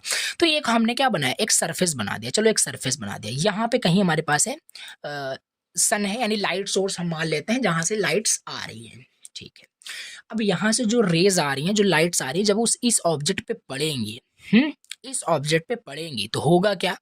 तो इसमें इल्यूमिनेशन मॉडल का क्या मतलब है, तो जब ये लाइट की रेज जब इस ऑब्जेक्ट के सरफेस पे पड़ेंगी तो किसी पॉइंट पे, किसी भी पॉइंट पे से, इस पॉइंट पे मैं बात कर रहा हूं, इस पॉइंट पे इंटेंसिटी की वैल्यू क्या है, इंटेंसिटी की वैल्यू क्या है, यही हमें बताता है क्या, इल्यूमिनेशन मॉडल की हेल्प से ही हम इस पॉइंट पे इंटेंसिटी फाइंड कर सकते हैं। इंटेंसिटी किसकी, ब्राइटनेस की, कितना ब्राइट हमारा यहाँ पे इस सरफेस दिखेगा, कोई भी लाइट सोर्स से कोई भी रेज हमारे इस सरफेस पे टकरा रही हैं, आके पड़ रही हैं, तो इसी पॉइंट पे, किसी भी पॉइंट पे मैं बात कर रहा हूँ, ठीक है, इस पॉइंट पे बात करें, इस पे किसी भी पॉइंट पे इंटेंसिटी की जो वैल्यू है, इंटेंसिटी की जो वैल्यू है इस पॉइंट पे, इस ऑब्जेक्ट पर, ये फाइंड कर सकते हैं इल्यूमिनेशन मॉडल की हेल्प से। यही होता है आपका इल्यूमिनेशन मॉडल। तो यहाँ पे आप पढ़ो इसे, इल्यूमिनेशन मॉडल, इसे हम शेडिंग मॉडल, लाइटिंग मॉडल, वही सारी चीजें हैं। It is used to calculate the intensity of light, जो लाइट्स पड़ रही हैं, लाइट की रेस की जो लाइट्स पड़ रही हैं, वो जो रिफ्लेक्ट हो रही है एट अ गिवन पॉइंट और उसकी इंटेंसिटी क्या है, उसी को कैलकुलेट करने के लिए इल्यूमिनेशन मॉडल हम यूज करते हैं। समझ में आया, ठीक है। चलिए, अब अगर ये कंसेप्ट आपको समझ में आ गया ना, अब देखो बहुत अच्छे से आपको सही और अच्छे समझ में आ गया। अब इसी में ये क्वेश्चन एक बार फिर से मैं बता दूं, बहुत ज़्यादा इंपॉर्टेंट है, ठीक है। अभी यहाँ पे याद है ये, क्योंकि देखो एग्जाम में कैसे पूछा गया है क्वेश्चन, इल्यूमिनेशन मॉडल को एक्सप्लेन करिए और इसके जो है वेरियस टाइप्स बताइए इल्यूमिनेशन मॉडल के, तो वही सारे आपको लिखने हैं। तो इंपॉर्टेंट है, अच्छे से तैयार कर लेना। So there are various types, बहुत सारे वेरियस टाइप्स हैं इल्यूमिनेशन मॉडल्स के, जिसमें कि पहला हमारे पास है एम्बिएंट लाइट। अब उन्हीं सारे सिलेबस के टॉपिक को ही देखना है, वही सारे यहाँ पे वेरियस के टाइप्स हैं। तो इल्यूमिनेशन मॉडल में पहला हमारे पास है एम्बिएंट लाइट। एम्बिएंट लाइट क्या होता है? एम्बिएंट लाइट कुछ नहीं होता है, देखो एग्जाम्पल से बताऊं, ये होता है। तो एम्बिएंट लाइट का मतलब ये है, ये डिफ्यूज्ड, देखो एम्बिएंट लाइट जो होता है ना, इसे हम डिफ्यूज्ड इल्यूमिनेशन भी बोलते हैं। क्या बोलते हैं? डिफ्यूज्ड इल्यूमिनेशन भी बोलते हैं। अब होता क्या है, होता क्या है, देखो ये रहा हमारे पास ये ऑब्जेक्ट का सरफेस, एग्जांपल से समझो, ये हमारा ऑब्जेक्ट का सरफेस है, यहाँ से हमारे पास सन है, लाइट का सोर्स है। तो डिफ्यूज्ड इल्यूमिनेशन या एम्बिएंट लाइट का मतलब यही होता है कि ये जो लाइट सोर्स है, लाइट सोर्स से जो भी रेज, जो भी लाइट्स आ रही हैं, वो डायरेक्ट सरफेस पे नहीं आ रही है, वो पहले किसी, ये हम मान लेते हैं ऑब्जेक्ट 2 है, ये पहले किसी दूसरे ऑब्जेक्ट पे जा रही है, वहां से ये डिफ्यूज हो रही है, वहां से ये डिफ्यूज होकर के तब यहाँ पे पड़ रही है, ऑब्जेक्ट के सरफेस पे पड़ रही है। और यही होता है जो पहले जाके किसी दूसरे ऑब्जेक्ट पे पड़ी, फिर हाँ ओरिजिनल यानी ऑब्जेक्ट 2 पर आके, ऑब्जेक्ट 2 के सरफेस पे आकर के वो डिफ्यूज हुई, यही होता है। इसे हम डिफ्यूज्ड इल्यूमिनेशन बोलते हैं और इसी को हम एम्बिएंट लाइट बोलते हैं। Are you getting my point और नॉट? तो ये सिंपल चीज है, ठीक है। सो किसी ऑब्जेक्ट पर, बहुत सिंपल लिखा हूँ, किसी ऑब्जेक्ट पर जो लाइट आ रही है सोर्स से, वो डायरेक्ट नहीं आ रही है, ठीक है, पहले किसी ऑब्जेक्ट 1 पर आ रही है, फिर यहाँ पे आ रही है, यही है डिफ्यूज इल्यूमिनेशन। सो ये सिंपल है। जो ऑब्जेक्ट 2 है, ऑब्जेक्ट जो 2 है, ये इल्यूमिनेट हुआ ड्यू टू डिफ्यूजन।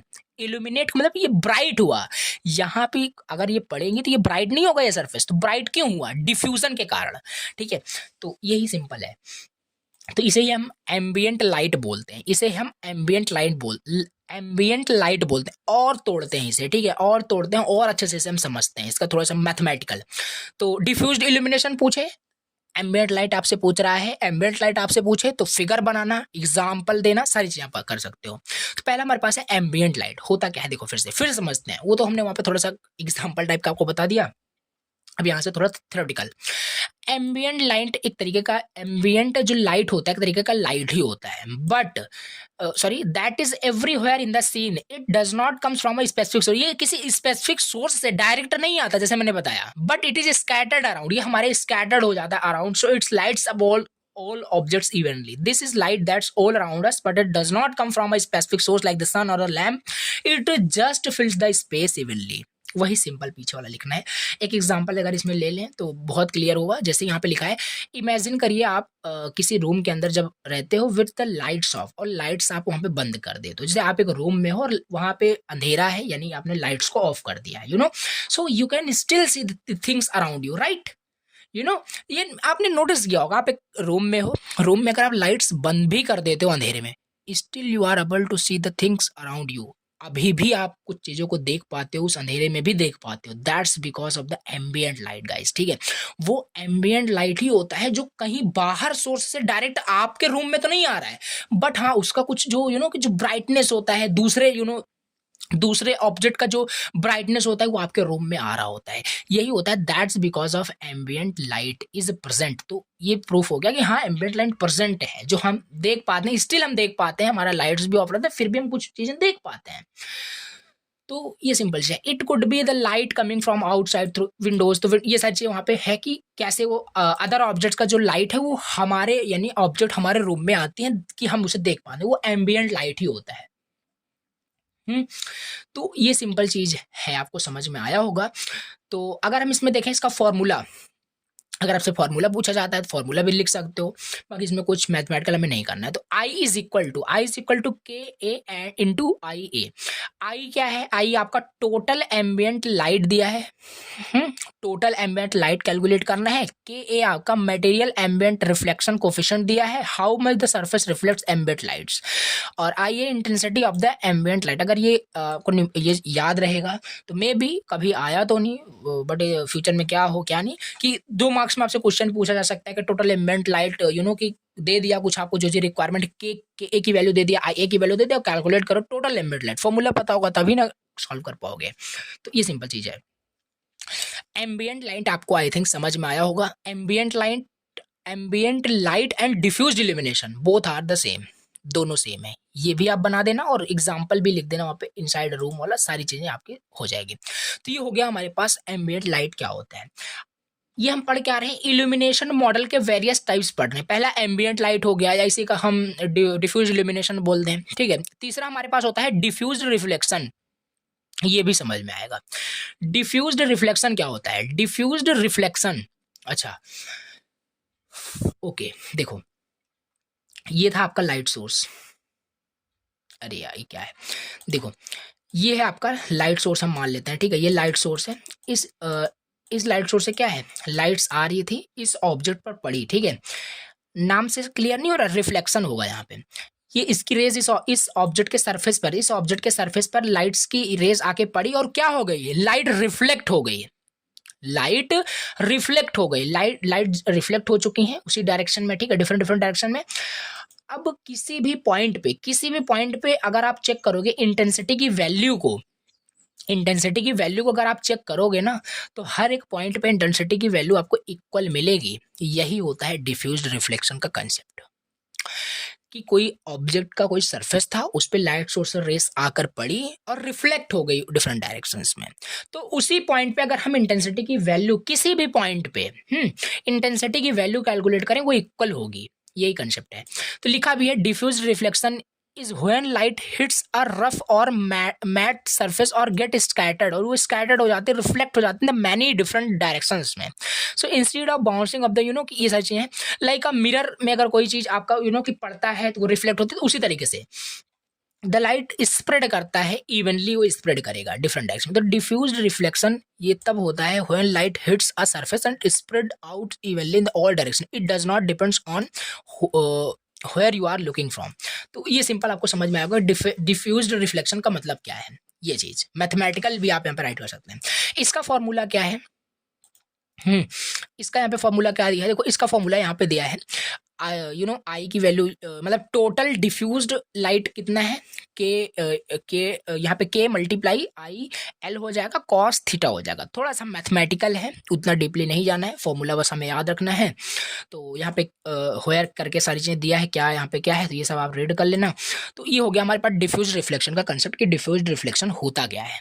ओके चलिए, अब इसके बाद नेक्स्ट हमारे पास जो वेरियस इल्यूमिनेशन मॉडल में नेक्स्ट जो टाइप्स है, that is specular reflection. Okay, specular reflection ये है।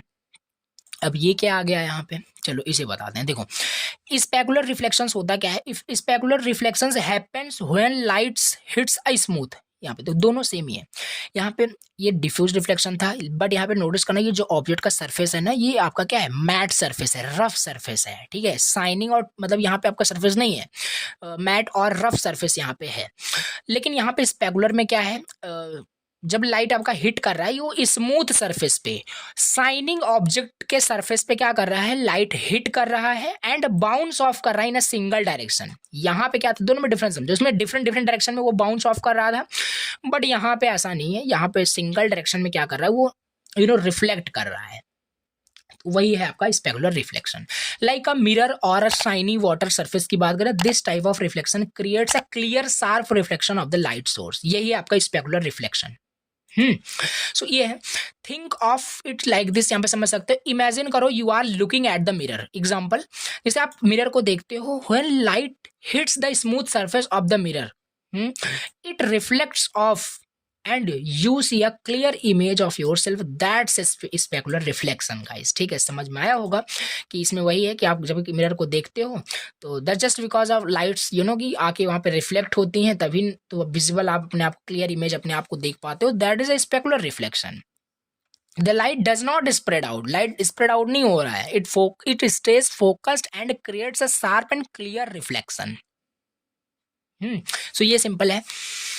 तो स्पेकुलर रिफ्लेक्शन समझ में आया होगा। इसका अगर यहाँ पे नोट्स की बात करें तो देखो यहाँ पे इसके भी कुछ यहाँ पे फॉर्मूले दिए हैं, ये आप बना सकते हो, जैसे डायग्राम बना सकते हो कि यहाँ पे नॉर्मल वेक्टर है, ये आपका साइन, ये वो साइनिंग सरफेस है, यहाँ पे कोई रफ या मैट सरफेस नहीं है। यहाँ पे सोर्स आपका हो गया, यहाँ पे नॉर्मल वेक्टर है, यहाँ पे स्पेकुलर रिफ्लेक्शन है, व्यूइंग डायरेक्शन है, तो ये आप बना सकते हो डायग्राम।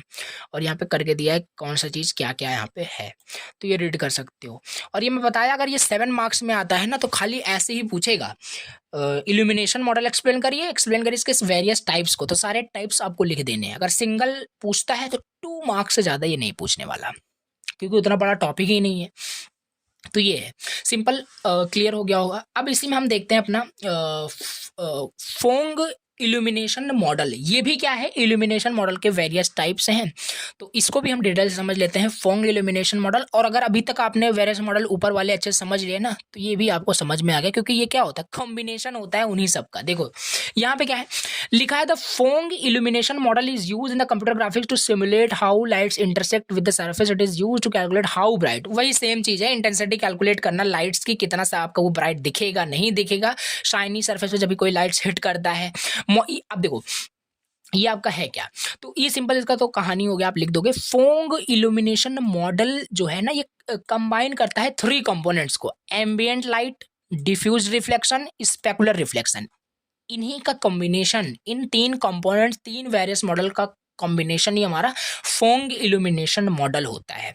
ठीक है, यही लिखना है, और ये तीनों मैंने डिटेल से, इन डिटेल मैंने आपको ऊपर ही बता दिया। फिर से यहाँ पे लिखा हुआ है वही सेम चीज है, उन्हीं तीनों को एक्सप्लेन करना। आपका ये खत्म हो गया क्या, फोंग इल्यूमिनेशन मॉडल फिनिश हो जाएगा। वही तीनों को फिर से एक्सप्लेन करना है, टॉपिक ऐसा दिया है तो क्या ही कर सकते हो। ठीक है, तो ये सिंपल चीज है। अब इसके लिए हम फॉर्मूला भी देख लेते हैं। इसके लिए फॉर्मूला क्या होता है, पहले ही मैंने आपको बताया कि 3 मॉडल का वहां पे कॉम्बिनेशन होता है, फोंग इल्यूमिनेशन मॉडल। पहला किसका, एम्बिएंट लाइट का, दूसरा डिफ्यूज रिफ्लेक्शन का, तीसरा स्पेकुलर रिफ्लेक्शन का। तो इसका फॉर्मूला वही हो जाएगा। यहाँ पे हो गया आपका एम्बिएंट लाइट और डिफ्यूज रिफ्लेक्शन, स्पेकुलर रिफ्लेक्शन। वो तो इसका फॉर्मूला हमने ऊपर ही पहले ही बता दिया, तो उन्हीं को यहाँ पे कंबाइन करके दिखा सकते हो।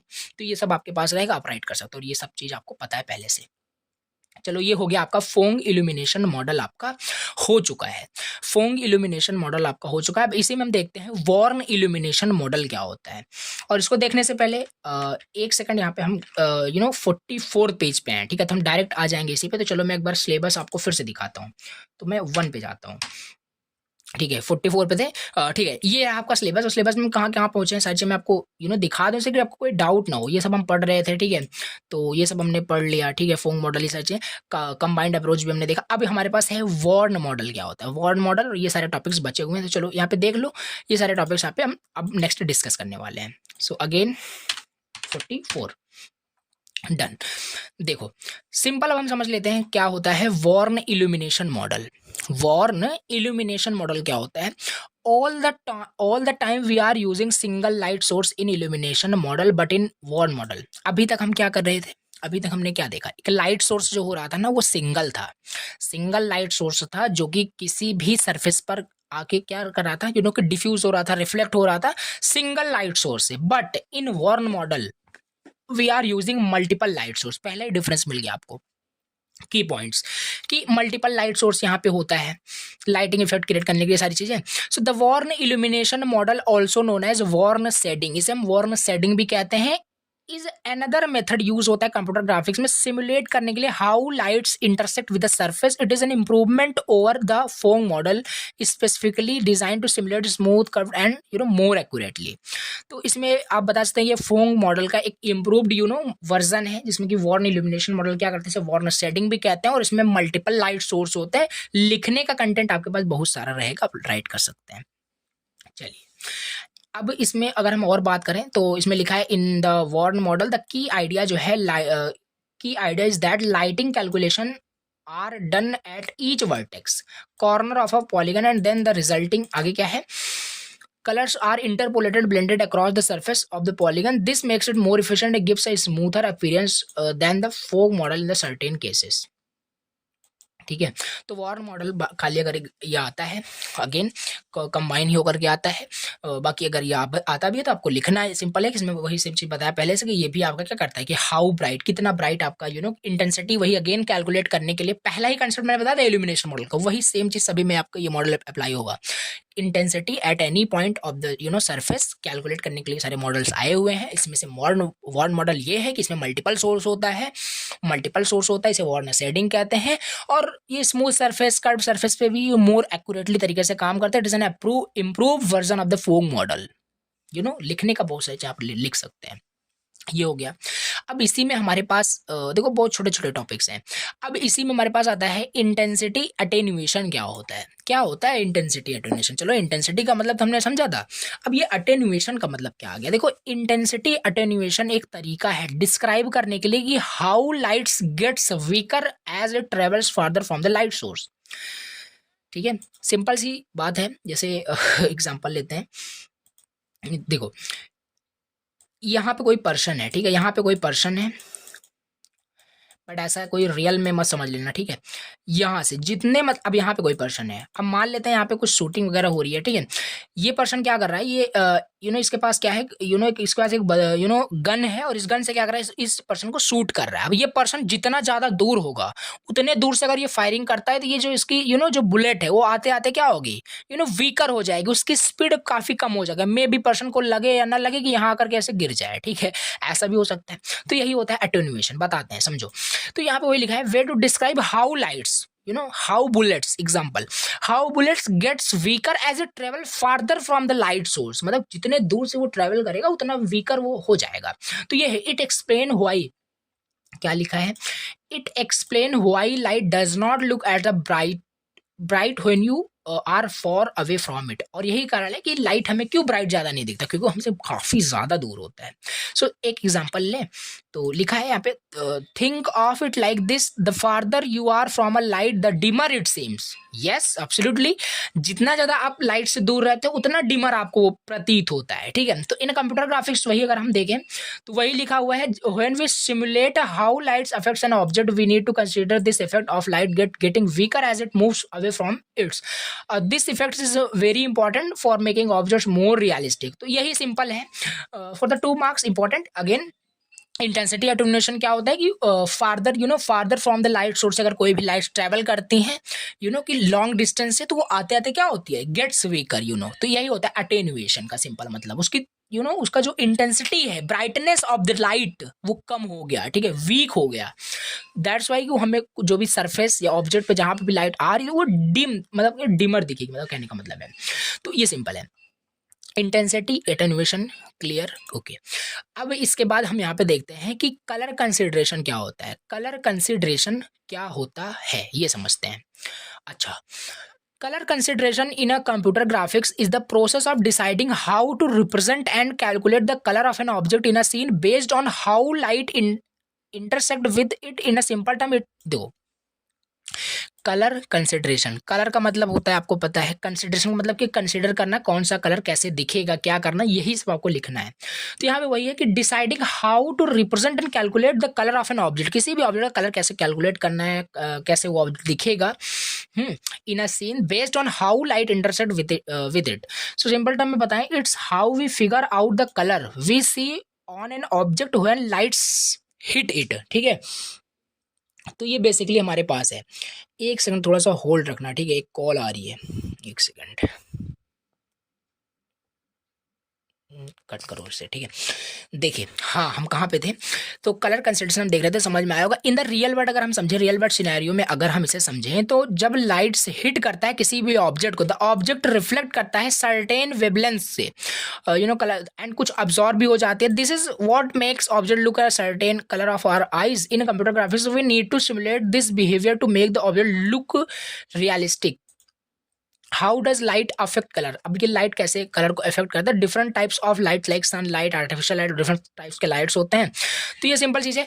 अब देखो, इसमें मेन ये आपको याद रखना है कि कैसे, क्या फॉर्मूला होता है कलर कंसिडरेशन करने का, क्या क्या मतलब क्या फॉर्मूला होता है कि हम कलर को कैलकुलेट कर सकते हैं कि किसी ऑब्जेक्ट पे क्या कलर मतलब इफेक्ट पड़ने वाला है। जैसे कि the colour of the light that hits, मतलब देखो, the colour of the light, जो लाइट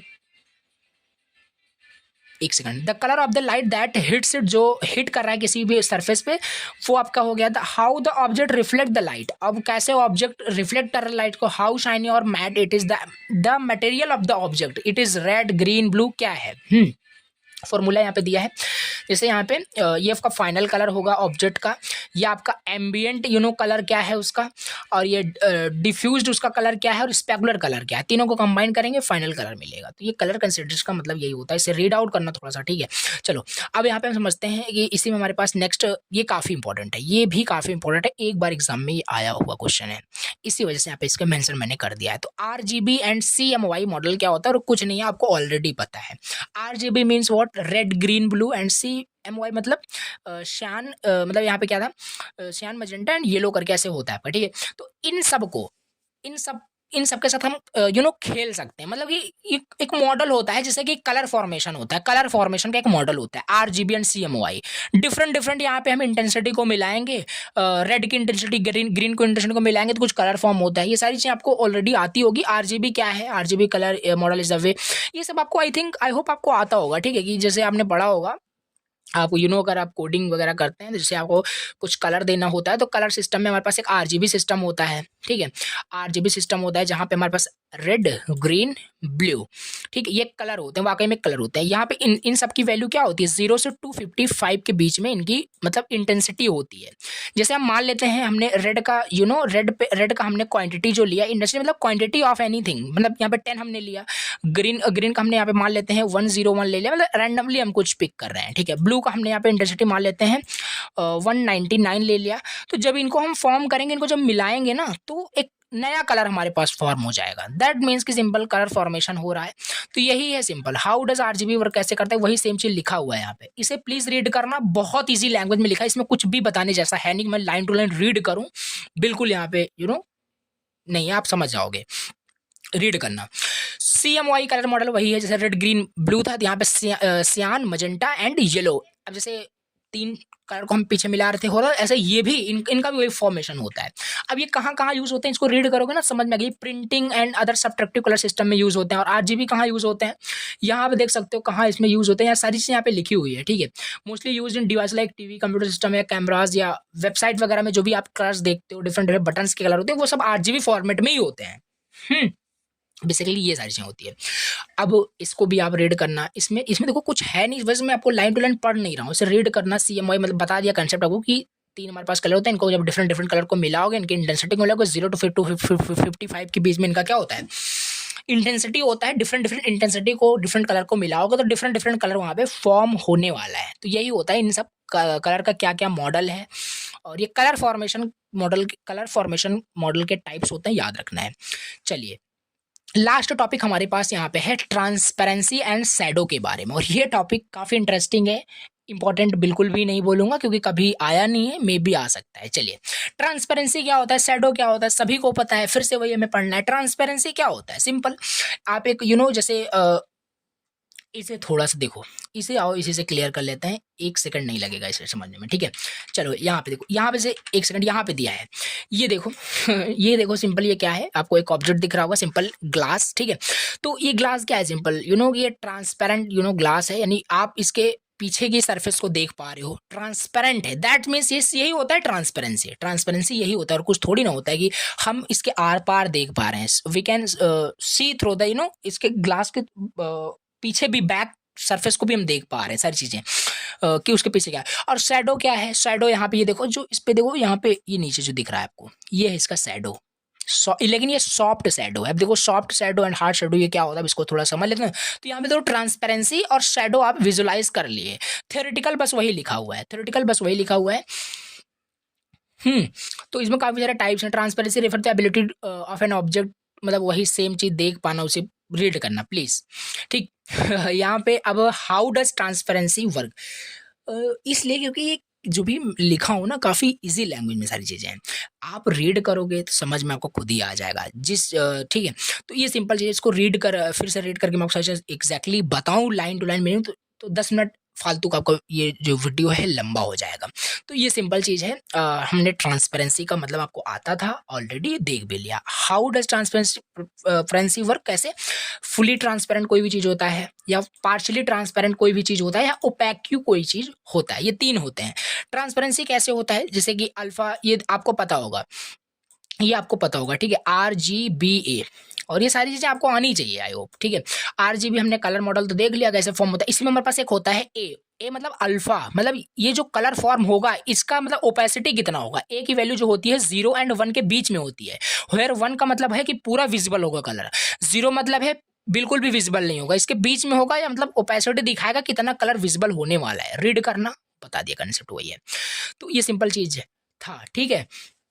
चलिए शैडो में मैं वही बताता हूँ। शैडो जो होता है वो डार्क एरिया क्रिएटेड, मतलब वो शैडो पहले ही बताया था कि डार्क पोर्शन या लाइट पोर्शन होता है किसी भी ऑब्जेक्ट का जब हम ड्रॉ करते हैं। हम जैसे ये जो ग्लास हमने अभी आपको दिखाया, ये ऑब्जेक्ट को अगर हमें ड्रॉ करना है, कि इसकी ड्राइंग हमें बनानी है इन द आर्ट के फॉर्म में, ठीक है, तो हम इससे ऊपर वाला तो हम ऑब्जेक्ट बना ले जाएंगे with the help of the lining edges का यूज करके हम बना लेंगे, ठीक है। अब हमें ये बनाना है, इसको भी हम बना सकते हैं। इसके लिए डिफरेंट डिफरेंट ड्राइंग में पेंसिल्स आती हैं, उनका यूज करके हम इसे स्क्रैच करके हम इसको बना सकते हैं, शैडो को बना सकते हो। तो शैडो मीन्स आपको समझ में आ रहा होगा। और ऐसा करने से क्या हुआ, ये आपको फिगर देखो रियलिस्टिक दिख रहा है कि नहीं, मतलब देखने में कुछ बढ़िया लग रहा है आपको, बिल्कुल बढ़िया लग रहा है। अगर इसी को हटा दें तो थोड़ा सा मोर रियलिस्टिक तो नहीं रह जाएगा। तो with the help of the shadow object और रियलिस्टिक आपको दिखता है।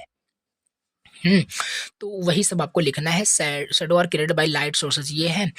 और हार्ड शैडो होता है, सॉफ्ट शैडो होता है। हार्ड शैडो मतलब sharp and well defined edges like when the light source small close to the object, example से शैडो ऑफ अ ट्री और अ सनी डे। तो ये सिंपल। तो सॉफ्ट शैडो मतलब ब्लरी टाइप का होता है, ठीक है, ज्यादा वहां पे डार्क वहां पे नहीं होता है। सॉफ्ट मतलब कि बहुत ही, मतलब वहां पे ब्लरी एजेस होते हैं। When the light source is a big और far away shadows caused by the clouds, and just example we can take of this object, this is a soft shadow, right? ठीक है। तो ये हमने यहाँ पे क्या कर लिया, कवर कर लिया अपने ये पूरे इंटायर यूनिट को। एक बार अगर मैं आपको सिलेबस फिर से दिखाऊं तो यस, एंटर 1, यहाँ पे हम आ गए। एंड यहाँ पे देखो हिडन लाइन एंड सरफेस। अगर अब आप इस टॉपिक को, इस सिलेबस को देखोगे तो आपको कि आपको पता चलेगा सारे टॉपिक्स हमने कवर किया, और सारे टॉपिक्स वाकई में कवर किया हूँ, कोई टॉपिक छोटा नहीं, और सारे इंपॉर्टेंट, सारे वेरी इंपॉर्टेंट सारे क्वेश्चंस कवर किए हैं। एक बार फिनिश करते हुए मैं फिर से आपको बता दूं कि अगर देखो एग्जाम में पूछा जाता है इस यूनिट से, तो back face detection algorithm, depth buffer method, और इसमें अब 100% कंफर्म नहीं कर रहा हूँ, बट हाँ इन्हीं में से एक टॉपिक 100% मिलेगा। अब कौन मिलेगा वो अब AGDU वाले ही जानते हैं। और भी अगर इसमें हम बात करें, ये सारे टॉपिक आपको छोड़ नहीं सकते, क्योंकि बहुत इंटरेस्टिंग टॉपिक था। आपने अगर कनेक्ट हो शुरू से, आपको सही से समझ में आई होगी। इल्यूमिनेशन मॉडल समझ लो, फिर उसी में ambient light, diffuse reflection, specular reflection, Phong model, सारे सेम ही है एग्जैक्टली उसी तरीके से। तो इस तरीके से क्या हुआ आपका, ये पूरा एंटायर यूनिट जो है आपका, entire unit hidden lines and surface आपका हो गया फिनिश। सो चलिए आज की इस लेक्चर को यहीं पे एंड करते हैं, और इस तरीके से कंप्यूटर ग्राफिक्स का कंप्लीट सिलेबस हमने फिनिश कर लिया है। ऑन आवर चैनल प्लेलिस्ट को जाके एक्सेस कर सकते हो। और प्लीज़ एक छोटी सी रिक्वेस्ट है, एंड करते करते एटलीस्ट प्लेलिस्ट को या लेक्चर को अपने फ्रेंड्स को शेयर कर सकते हो। दूसरों की हेल्प करोगे, डेफिनेटली आपकी भी हेल्प होगी। इस इंटेंशन के साथ आपको हमेशा पॉजिटिव रहना चाहिए, ठीक है। तो चलिए, best of luck for your exam. मिलते हैं किसी नए वन शॉट लेक्चर के साथ, अदर सब्जेक्ट के साथ। और सॉफ्ट कंप्यूटिंग का जहां तक एक्सपेक्ट है कि नेक्स्ट जो वन शॉट आने वाला है वो सॉफ्ट कंप्यूटिंग का मैराथन टाइप का होगा। उसमें एक ही वन शॉट में पूरा सिलेबस ही उड़ जाएगा, ठीक है। तो चलो ठीक है, मिलते हैं नेक्स्ट लेक्चर के अंदर। Thank you so much for watching the lecture. Best of luck for your future exam. Thank you.